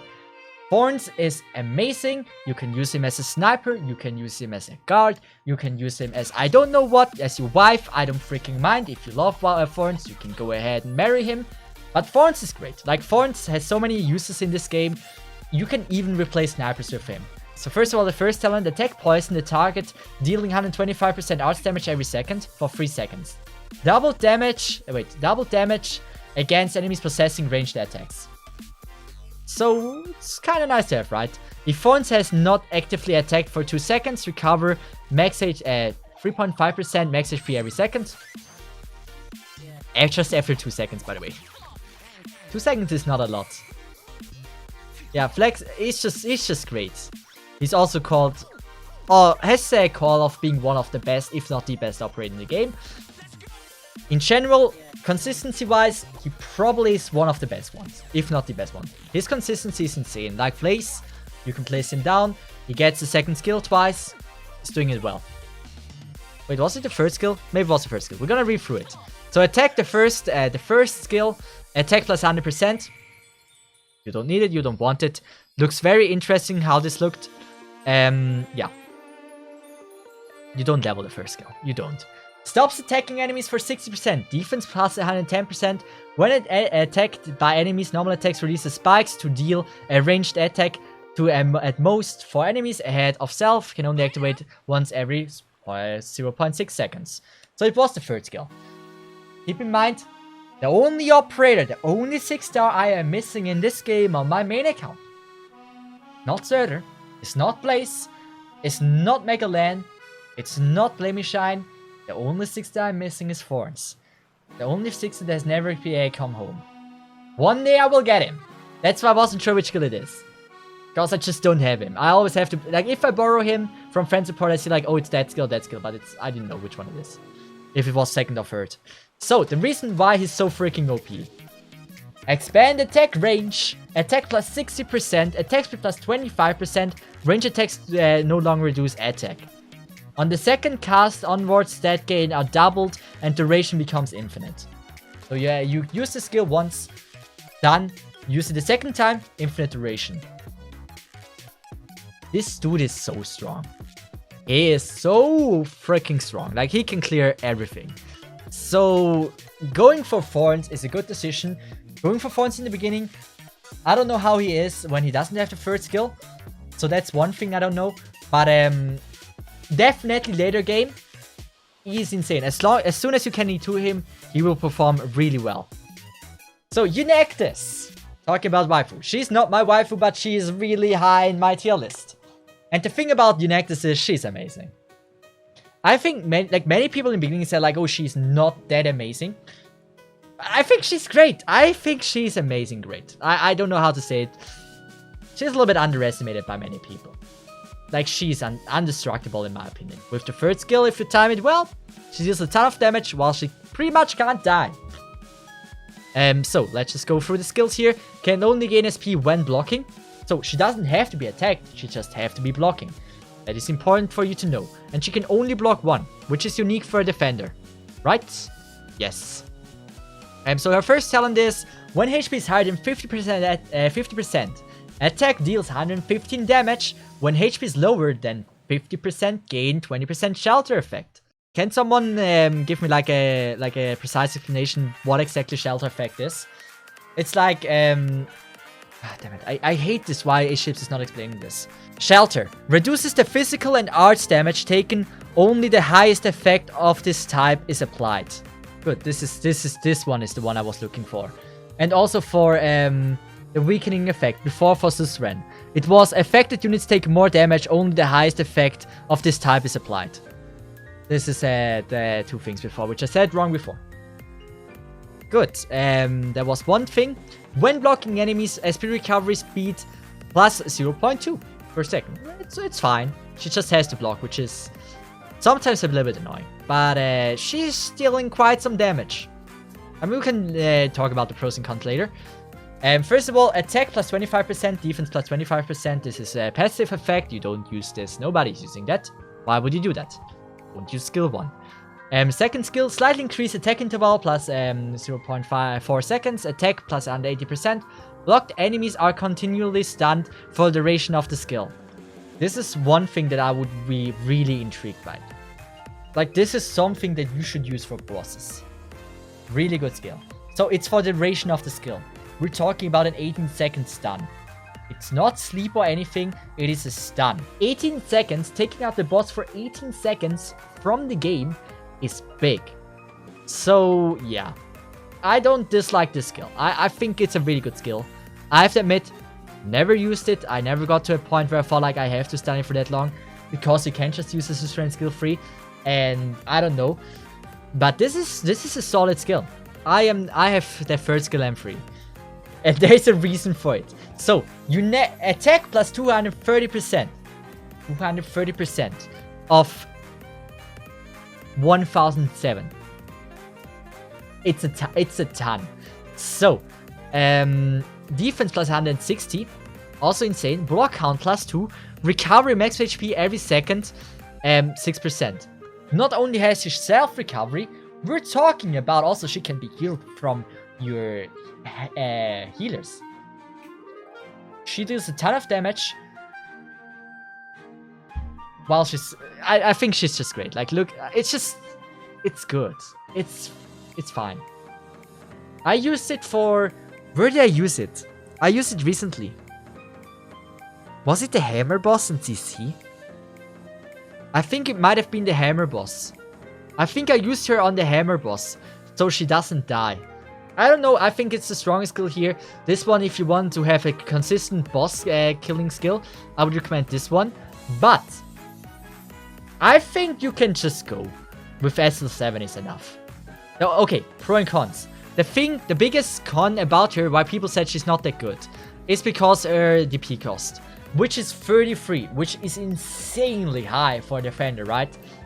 But the thing is, she's also doing a ton. Like you see, this is like 20 seconds she has to be on the ground that she can use this. And there are 45 seconds she can activate the skill again. And 33 seconds is a lot, But I think it's worth it. I do see it. Like, if you have, like, if you don't do challenges like me, if you have Vanguards, if you have an Myrtle, if you have an Elysium, I'm asking you this right now.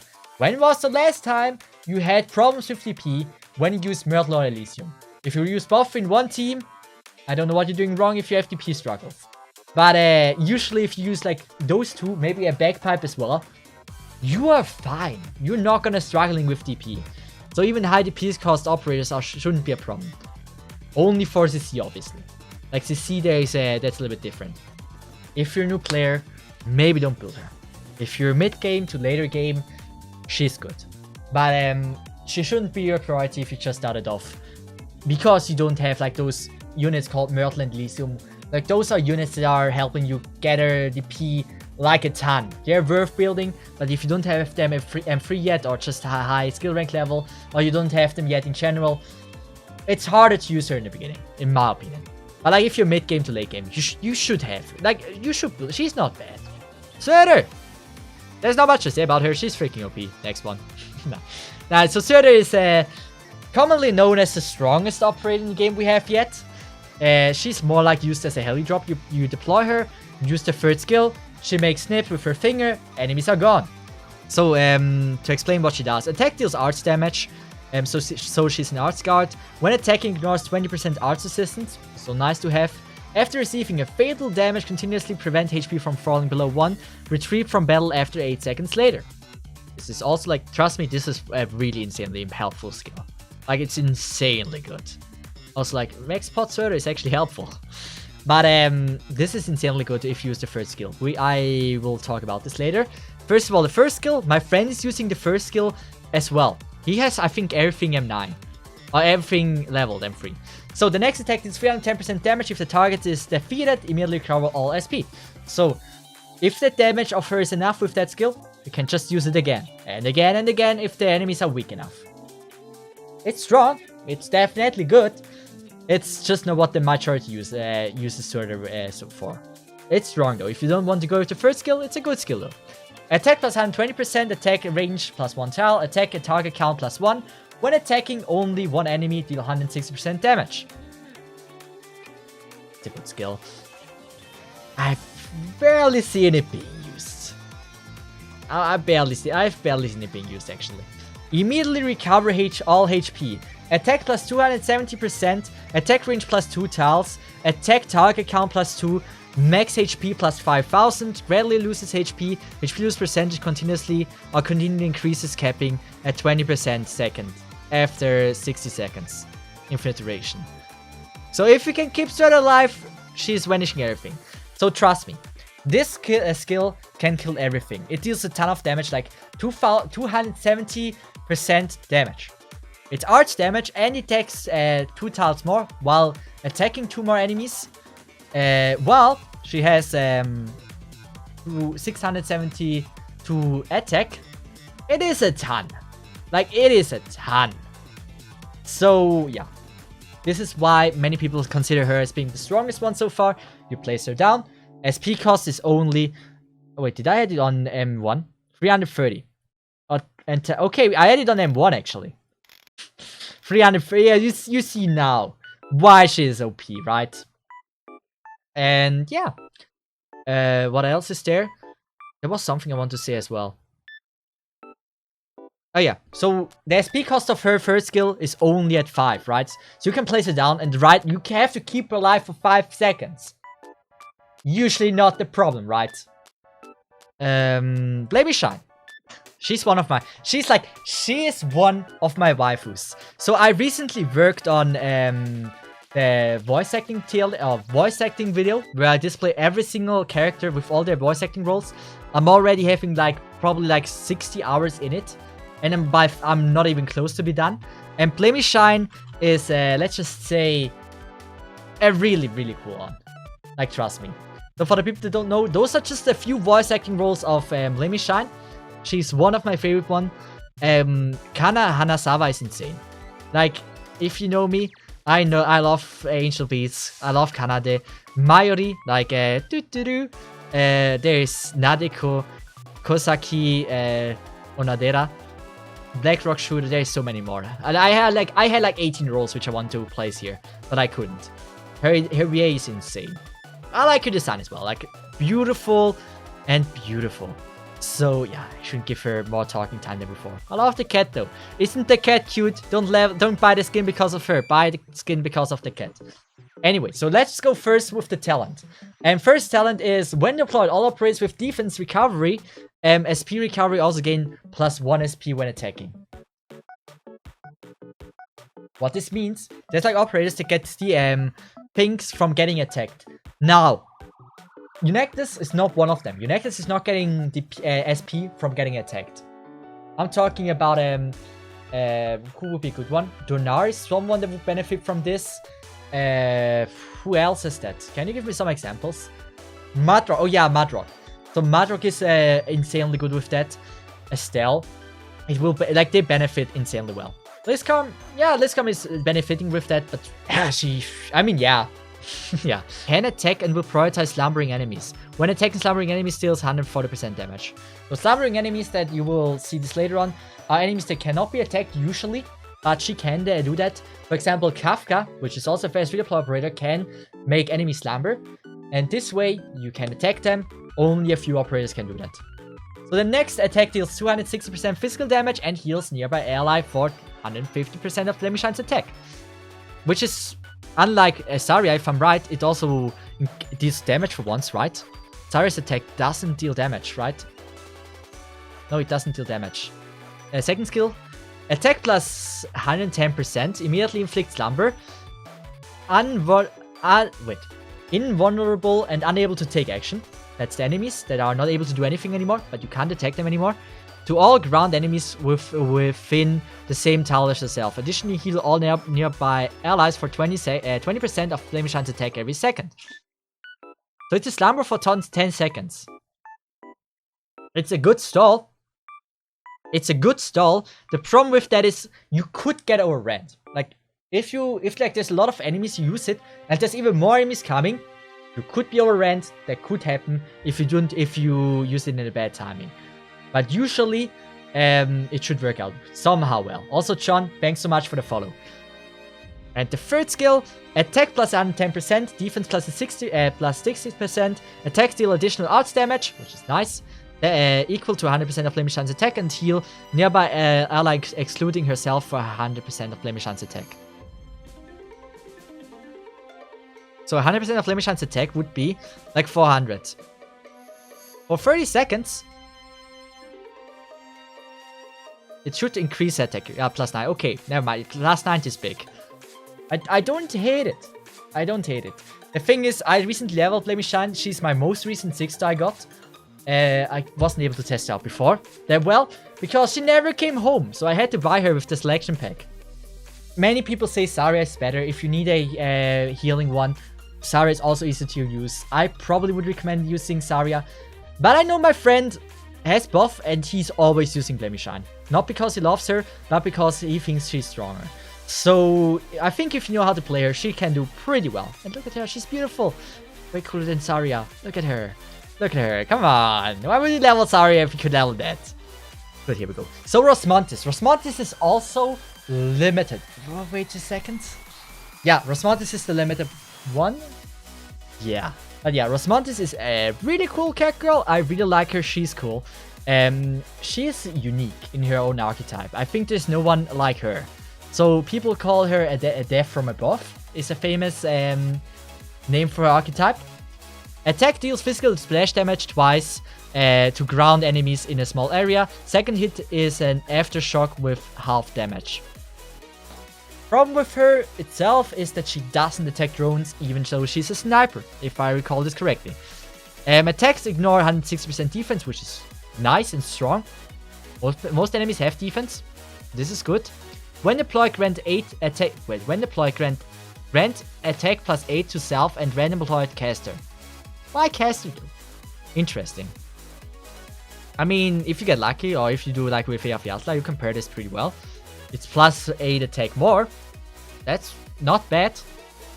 First skill. The next attack deals an additional hit of arts damage equal to 180 of Rosmontis attack. Next tilt and it. Okay. Okay, simple.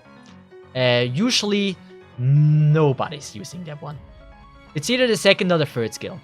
Increase attack interval plus 50%, which is a ton. But attack 55% increase splash area. Attack costs an additional 2 aftershocks. Target hit by Rosmontis attacks or aftershock will have 20% chance to be stunned for 1.5 seconds. It's okay. It's fine. It's the one I actually use the most. It's a SP cost is 30, so it's 30 SP cost, 40% rate, 40 seconds duration. Damn it, why do I always want to say percent? It's a good trade-off. I like this. So third skill. Reduces attack interval to minus 50%. Attack plus 75%. Attack 2 targets simultaneously. However, only target blocked enemies. Only target blocked enemies. After skill duration, after skill activation, immediately deploy 2 technical gear on the melee tiles. Within attack range after deployment. Stun nearby enemies for 3 seconds and inflict minus 160 defense to blocked enemies. So what it does is like, you have those things. What do I... Like those things you see behind her. You have 2 of them. And they can block stuff, if I got this right. And they're kind of nice to have. It's not bad. The problem is 60 SP cost, it's 30 seconds skill duration.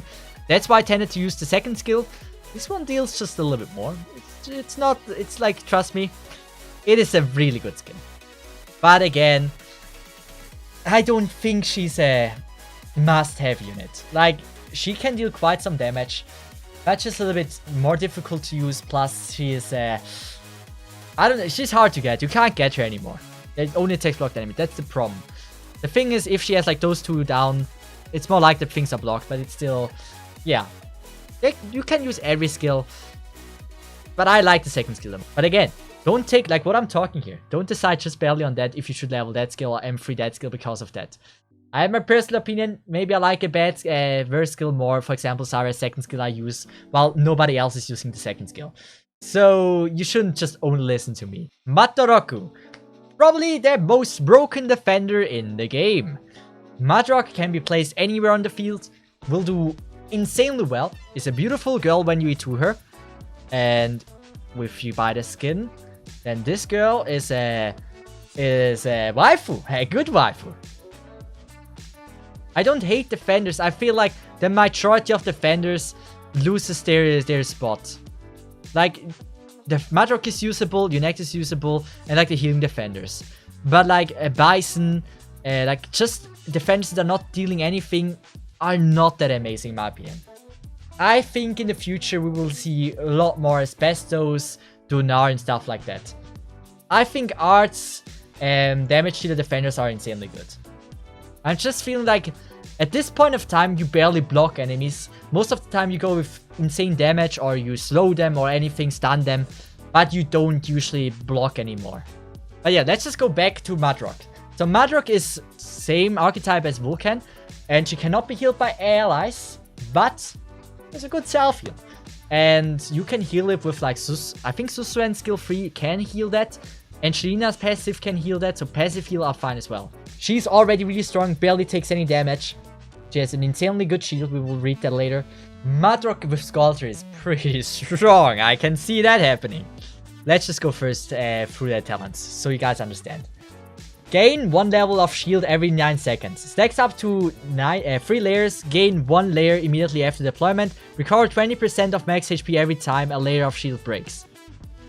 20 HP heal every time a layer breaks and gets every 9 seconds a shield. Quite good, right? Reduces damage taken from Sarkas. That's a little bit of a sad skill. I would have preferred like reduce taken damage from... No, reduce taken damage 10% or something. I don't know. Just Sarkas is a little bit limiting. Besides that, it's still good. It's still really good. So first skill, nobody's using the first skill. Why would you? First skill 100% defense. You don't need that. The second skill is the one pretty much the majority uses. In rare occasions, they use the third skill as well. If you want to, in special situations. So next attack recovers 6% HP. 6% max HP and deals 270% physical damage to all nearby ground enemies with 30% chance to stun them for 1.2 seconds. So we have a heal which is charging by getting attacked. So think about Blame Shine and Madrox. Madrox heal is way more consistent with that. Imagine you use a Sculptor, you use a Blame Shine, and you use a Madrox. You have a very, very consistent team. I like this combination. So this will be some combination you can do. And the third skill.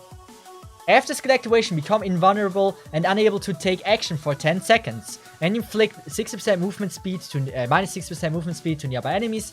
After exiting this state, stun all nearby ground enemies for 5 seconds for the remainder of the skill duration. Reduce attack interval minus 30%, attack plus 140%, defense plus 80%, and attack multiple enemies equal to block count. It is strong. Don't get me wrong. This is strong. It's just less consistent than the second skill, so that's why second skill is made more used. But in certain occasions, when you need to deal a ton of damage in a short amount of time, this is the one to go for. And yeah, those skills are the ones that are made use. Nobody, I've never seen such a sick mind to level the first skill. Why would you do that? That is the worst decision you can ever make, and it will pain me in my heart and everywhere else. So do not ever level skill 1. Do it for me, please. Mountain is yes. Let's just say Mountain is a good operator. Now he's a fairy. Many people don't like him because of that, but he is very strong. Like people that love gameplay and everything, Mountain is a really strong unit. I started to use him as well. So what Mountain does? Can block a single enemy. He's what is he called? Brawler Guard. I think we call it Brawler Guard in my tier list. When attacking, 20% chance to deal 160% damage and inflict minus 15 attack to the enemy for 3 seconds. Cannot stack. Defense plus 10%, physical invasion plus 15%. 2 solid talents, right? Let's just go to first skill. And the next attack is 230% physical damage and attacks 1 additional target. It's fine. It's an instant attack. You usually don't go for this. What most people go for is its second and third skill, like probably always. Can switch between the default state and the following state. Defense minus 20%, reduce attack range, attack plus 80%, block count plus 1, attack multiple enemies equal to block count, and recover 7% max HP every second. So beside the attack range reduction, this is really good. 7% max HP heal every second is big. And he deals a ton of damage. And he can block too, right? And equal to block count. You can place him down. At least the lane for the beginning is probably safe for like the first half of the map. I had a lot, like I was thinking a long time which one I should do. I decided to go with the second skill because I'm a lazy person. So increase attack interval plus 70%, which sounds horrible, right? Attack plus 100%, increase talent 1 activation chance to 75%, attack deal 2 hits up to 4 nearby enemies and push them away with medium force. This is pretty strong. It is very strong. And the speed cost is 40, but like you're 30 seconds safe. And the big advantage of Mountain is because of his cost. You have he costs 11 and he's doing so much. You can place him down and 30 seconds you're gonna be fine. There's nothing that is gonna be leaking through. But I decided to go with the second skill, but both of the skills are very useful. It's up to you what you prefer. Arknights. The first new 6-star sniper beside Axia. Even though she has a call to be versed in Axia. So Arknights is a normal rapid fire sniper. And her talent are, when deployed, recover 1 offensive recovery, SP to all. Snipers operators every 2.5 seconds. So every sniper on the field, every 2.5 seconds, they get this recovery, which is really big. Pair this with Schwartz would be someone. Axia with the third skill, Axia would be pretty well actually. Immediately gain 1 shield after deployment, recover 7 SP after the shield breaks. Okay, a one-time talent. I'm not the biggest fan of one-time talents, but it's okay. First of all, Arknights, she is good in combination with other snipers, as you can see. But I don't know. But also, she has a really amazing skin. Like, look at that skin. That skin is a top tier. Like, it's top tier. It can synergize really well with other snipers. Thing is, snipers are not really commonly used anymore because of the high defense enemies most of the time. So, yes, that's a problem there. The next attack deals 230% physical damage. Additionally, deal 180% physical damage to at most 3 enemies around the target. That's actually not bad. For first skill, that is actually not that bad. Immediately fire an arrow that deals 140 damage. 5 times. That arrow can rapidly ricochet to nearby enemies that have not been targeted yet. Each ricochet reduces the hit count by 1. Can hold 3 charges. It's not SP. It's fine. It's, yeah. I mean, yeah, new Chen will be something. But at the moment, most of the time, snipers, normal sniper, rapid fire snipers are not that amazing. Like, against later stages. The third skill, attack plus 30%, which doesn't seem a lot at first. Attack range plus 1, which is big. Keep that in mind, this is big for a sniper. If we go with V2, then it looks like this. Attack does 3 hits. Attack 2 targets simultaneously. This is a good skill. The speed cost is 30, duration is 20. Very, like, this is a good one. Especially because if you consider her talent, really fast here. I can see this being used. It's a good skill. Attack power feels a little bit low, but I think that's probably normal for snipers in that category. Probably gets a 80% try, 80 or 90 attack thrust, yeah. It's a good one. It's not bad at all. It's just, she shines more if there's other snipers as well on the field. Or she shines more. She can let other snipers shine more. Dusk. Dusk is someone I don't like. With deciding which skill I want to level. Dusk and Archer have the same problem. You just don't know which skill to level. All seem really good. I love Dusk. Dusk is really cool. I love Dusk. Attack deals splash arts damage. So an AoE caster. Increase attack by 2% for every enemy killed by Dusk. Or Little Instinct stacks up to 15 times. So this can go to 30 if you kill 15 enemies. Now this is not that easy if you have other units on the field. But it's a bonus, you know. Can even go to 18, but it's hard to make that many kills if it's not a stage with like hundreds of enemies. I want Dusk live to D right now. Does it already have the live to D? I don't think it has. She will get one for sure. The first attack after deployment will summon a little. The first attack after deployment will summon a little instinct that targets location only on deployable ground tiles. That lasts for 25 seconds. So it's a little monster you see here. It's not bad. It's a cool little thing. Let's just go with the skills first. The next attack has increased splash the area and deals 250% arts damage. It's simple. It does what it does. It can hold 3 charges. It's not bad. I don't know.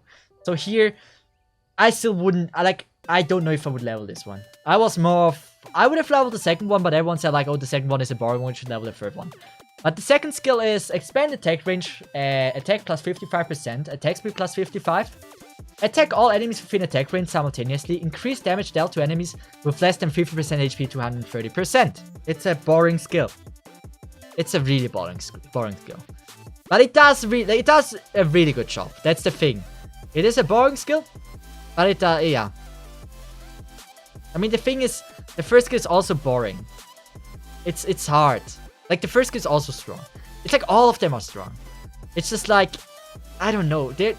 I would have went with this one because this... I don't know. Let's just read the first skill as well. And then we can discuss which one is the best. Increase attack interval by 40%. Attack plus 120%. Expand attack range and splash area. Prioritize unblocked enemies. Attack summon refresh a little instinct at the target's location only on deployable ground tiles that last for 25 seconds. So when you have this skill, you can also use the talent that she has pretty well. Because you can summon her little thingies. And that is really good, really strong. And I will probably level this one because it's the most unique one. But it's like all skills are good. This is a unit that you can go with M9. You definitely can. But yeah. So Little Instinct is the monster here you see here. Just for the explanation. It has long duration. It has 60 seconds. It needs 100 SP cost, so maybe undeploying and deploying again if you want to go that way. I wouldn't, but you can. This is the range of the freaking thing with the stats. And her damage is insane.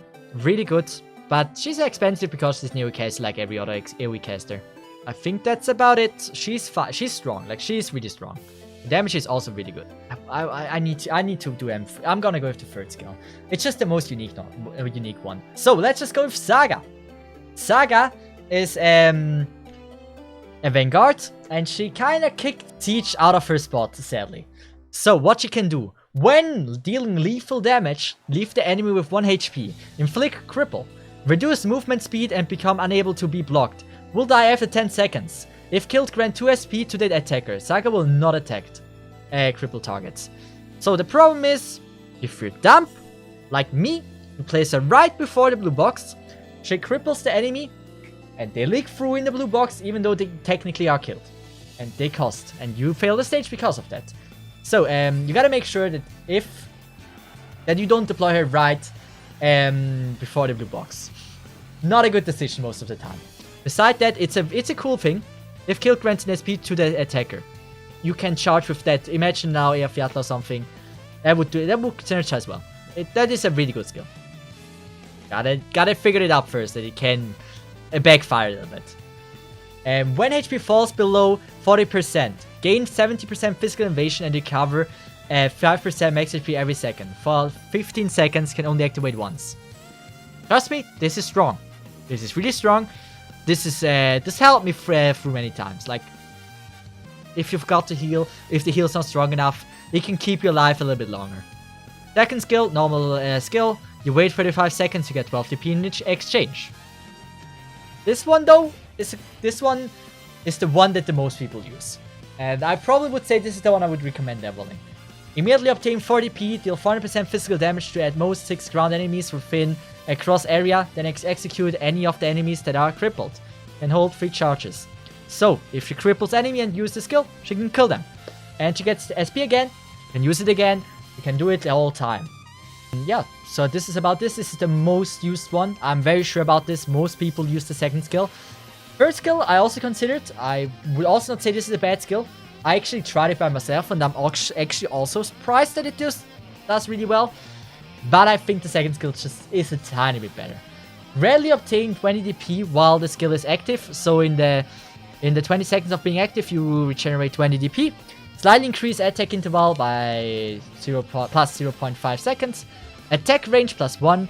Tile attack 130%. Attack multiple enemies equal to block count.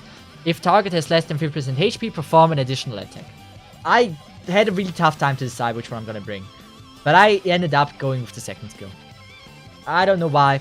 I can see both. Like, I just know my chart uses this one. This one is also not bad. You gotta decide for yourself what you like more. Ashe! And Ashe is, with Axia, the strongest sniper. Now, it's always a debate. Who is stronger, who is weaker. But they're about equal. So this is how she looks. Ashe is from the Rainbow Six Siege event. We're probably not expecting her to see her coming back anytime soon. So if you haven't got her yet, you can probably skip this one. But if you, in case you have her, not leveled yet, or you don't know what she does, after deployment, immediately throw a flashbang at an enemy within attack range, stunning them and nearby enemies for 4 seconds. It's a flashbang somehow. The first deployment has minus 3 DP cost, and Ashe immediately gains 17 SP after deployment. Also a good one. That is a good talent. I like that talent though. We're gonna go with the first skill. Very unusual that the first skill is actually an Ifrit duration skill. Attack plus 5%, which is like pretty much nothing, but because it attacks deal 2 hits, it's insanely good. It's insanely good. It's okay. It's fine. I love Ifrit duration skills. It's good. It's a good first skill. It's just like a 15. It looks so bad here. It's a good skill. Like, I love Ifrit duration skill. They're just consistent, and consistency in Arknights is really important. Immediately triggered talent 1. Greatly reduces attack interval minus 80%. When attacking, stunned enemies deal 250% damage. After deployment, immediately throws a flashbang. So she's throwing flashbangs. This is also... upon skill activation, Ashe gains 31 bullets and the skill ends when all bullets are used.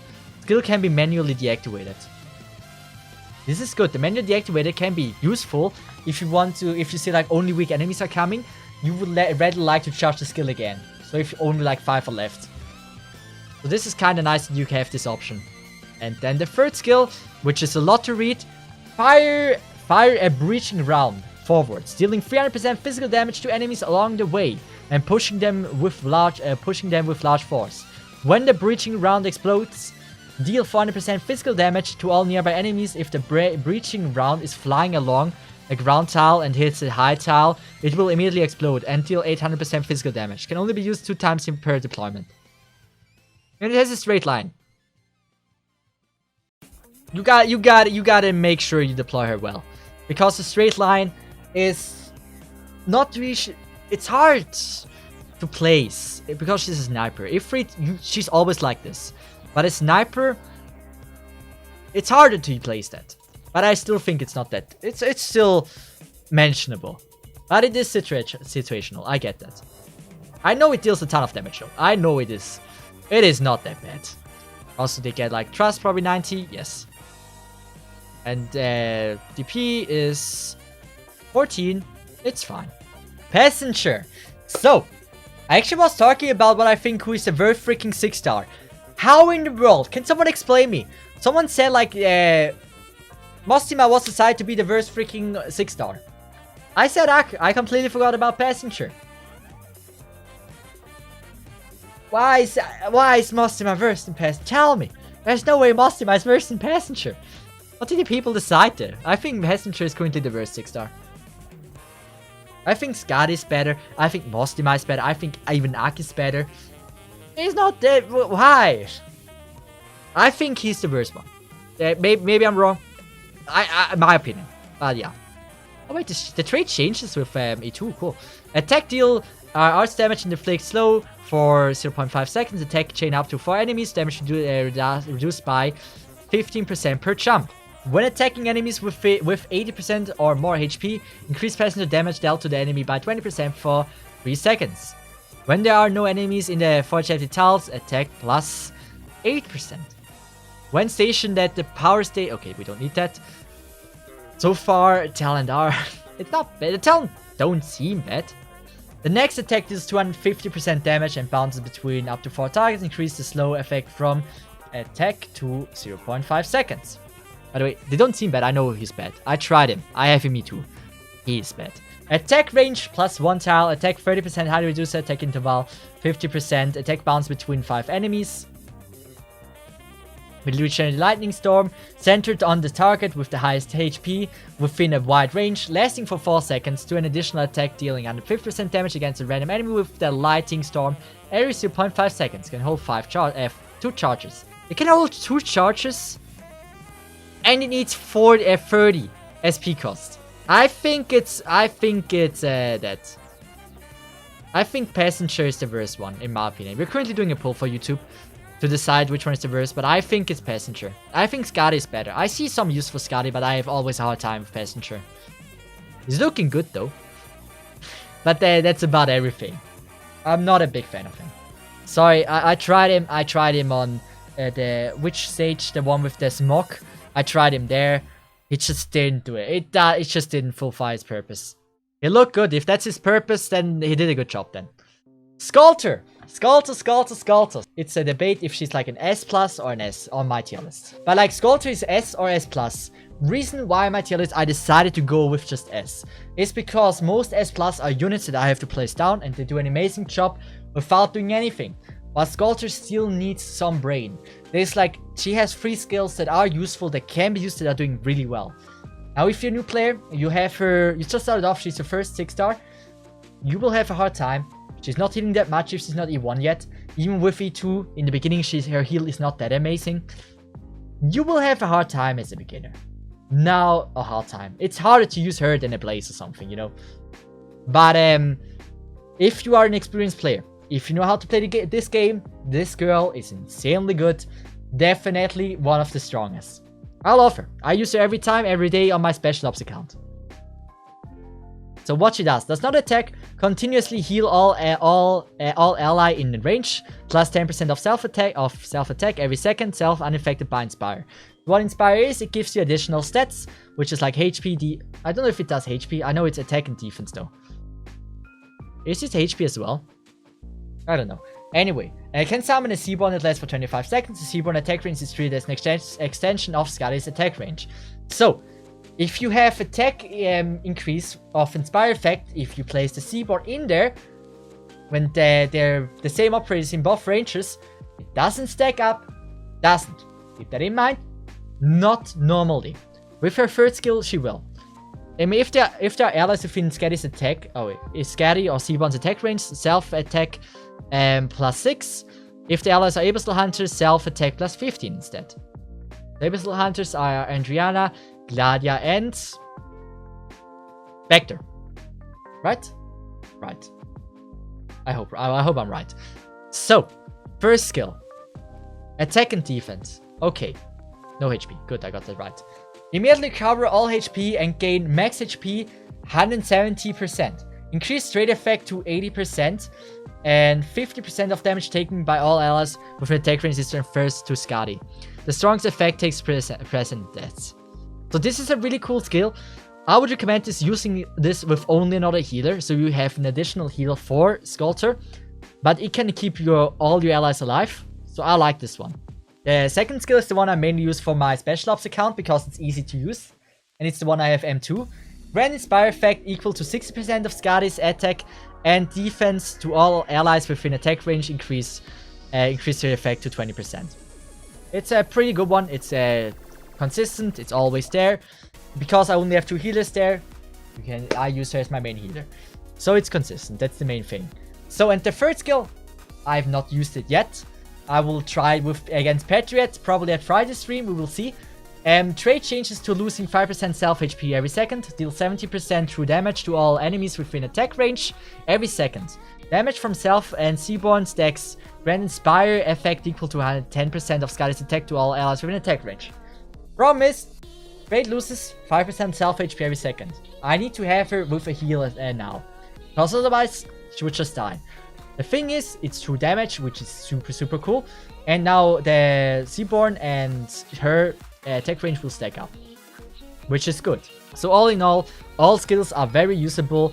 It's like this one is a little bit more difficult to use. I really like her. She is strong. She's definitely one of the strongest.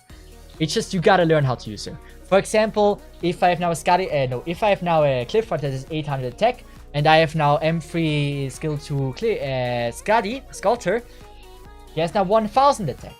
200 attack more, which is kind of big, right?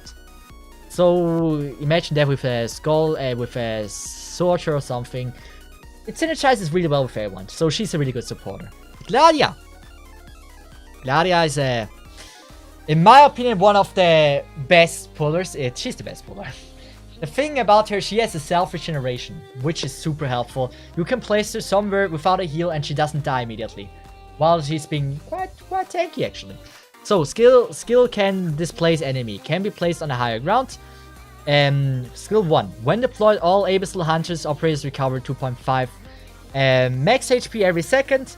And receive 25% less physical and arts damage from Seaborn enemies. 2.5% doesn't seem like a lot, but it's something. And I do like it.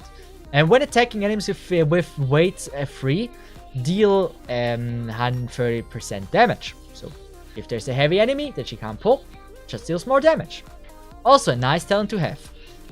Skill 1 deals an insane amount of damage. I used it for the no gacha account, CC5 risk 18 on the right side.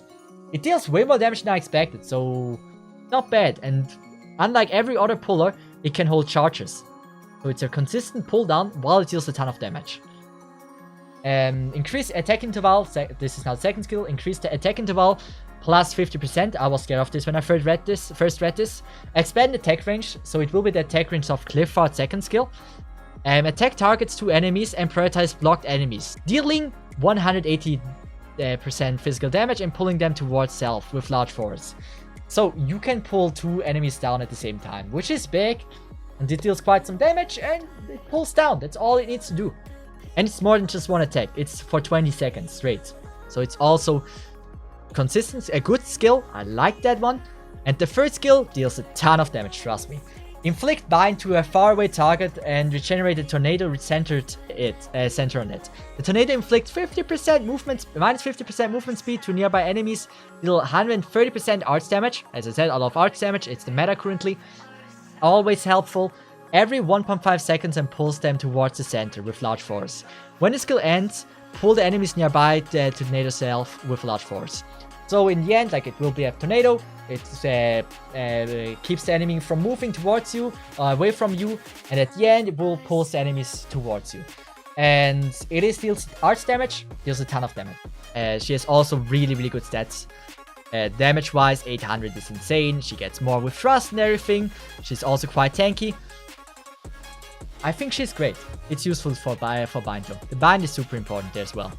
So if I would recommend you, I would recommend you leveling the third skill. It doesn't really matter which skill you're leveling, all of them can find a use in the game.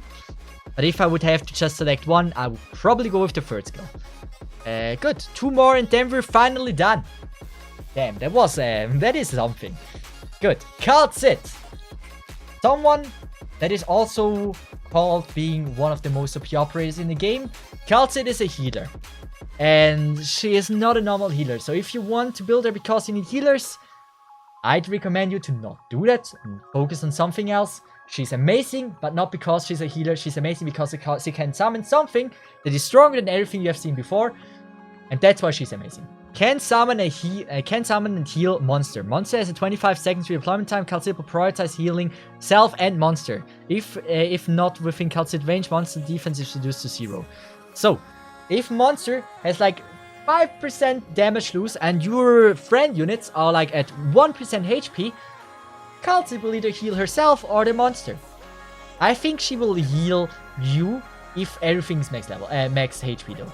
Then I think she will heal that person. But before that, she doesn't. So this is a little bit of a problem there. And many people say like, yeah, that's annoying. But she's OP. Trust me on that. When monster is defeated, excludes retreats, stun all enemies within the 8 surrounding tiles for 3 seconds and deal 1,200 true damage to them. Damage is always nice to have, right? And yeah. First skill, self and monster defense plus 150%, self gains 50% physical block. Okay, not too interesting, not something I would level. So it's either the second skill or the third skill you should level. Self attack speed plus 100, monster attack 90%, monster attack multiple enemies equal to block count. So now for you guys that you have more information, it's important to see how tanky monster is. 1400 attack power, max HP 5433, defense 405. You see now this shit is tanky. And if you consider like it can get more damage of the 1400 it already has, it's freaking broken. So yes, this skill is tied to monster. When it's tied, it's not deployed, forcibly activated, skills removed. All SPM become unable to gain SP. Okay. Good. Next one, monster defense plus 200. Monster gains 260% attack, and that gradually decays to 0 over the skill duration and deals 2 damage if the monster doesn't kill any enemies within the skill duration to lose 50% max HP after the skill ends. The skill is tied to monster. So, this is insanely strong. So keep in mind that shit is 405 defense, gets 200% more defense, broken. Attack 260% more of the 1400. Now, as I said, it gradually decays, keep that in mind, to 0. But it is really strong. It's for 20 seconds and it's true damage. And true damage is the thing, one of the best things to have in Arknights. Deals a ton of damage and it's great. It's great. 5k attack. So yeah. Yes, so Cesith in general, really strong operator. You can decide which skill you like the most, but the monster is what makes her strong. Don't level her as a healer, level her as a damage dealer, I guess. She is really good. If you need more damage dealers, this is your to go. She also heals when she's not doing damage, so yeah, cool. So if you want to see more, like if you want to see me go through the 5 stars and 4 star and 3 stars as well, and 2 and 1 stars, I can do that. But I think for YouTube, if you enjoyed this, thanks so much for watching, And hey, maybe leave a like or maybe subscribe if you want. Or maybe follow my only feed. I don't know. Anyway, with that said, guys, have a nice one. And bye-bye, Semester. Have a good one. Sayonara, Mesai. I fucked it up.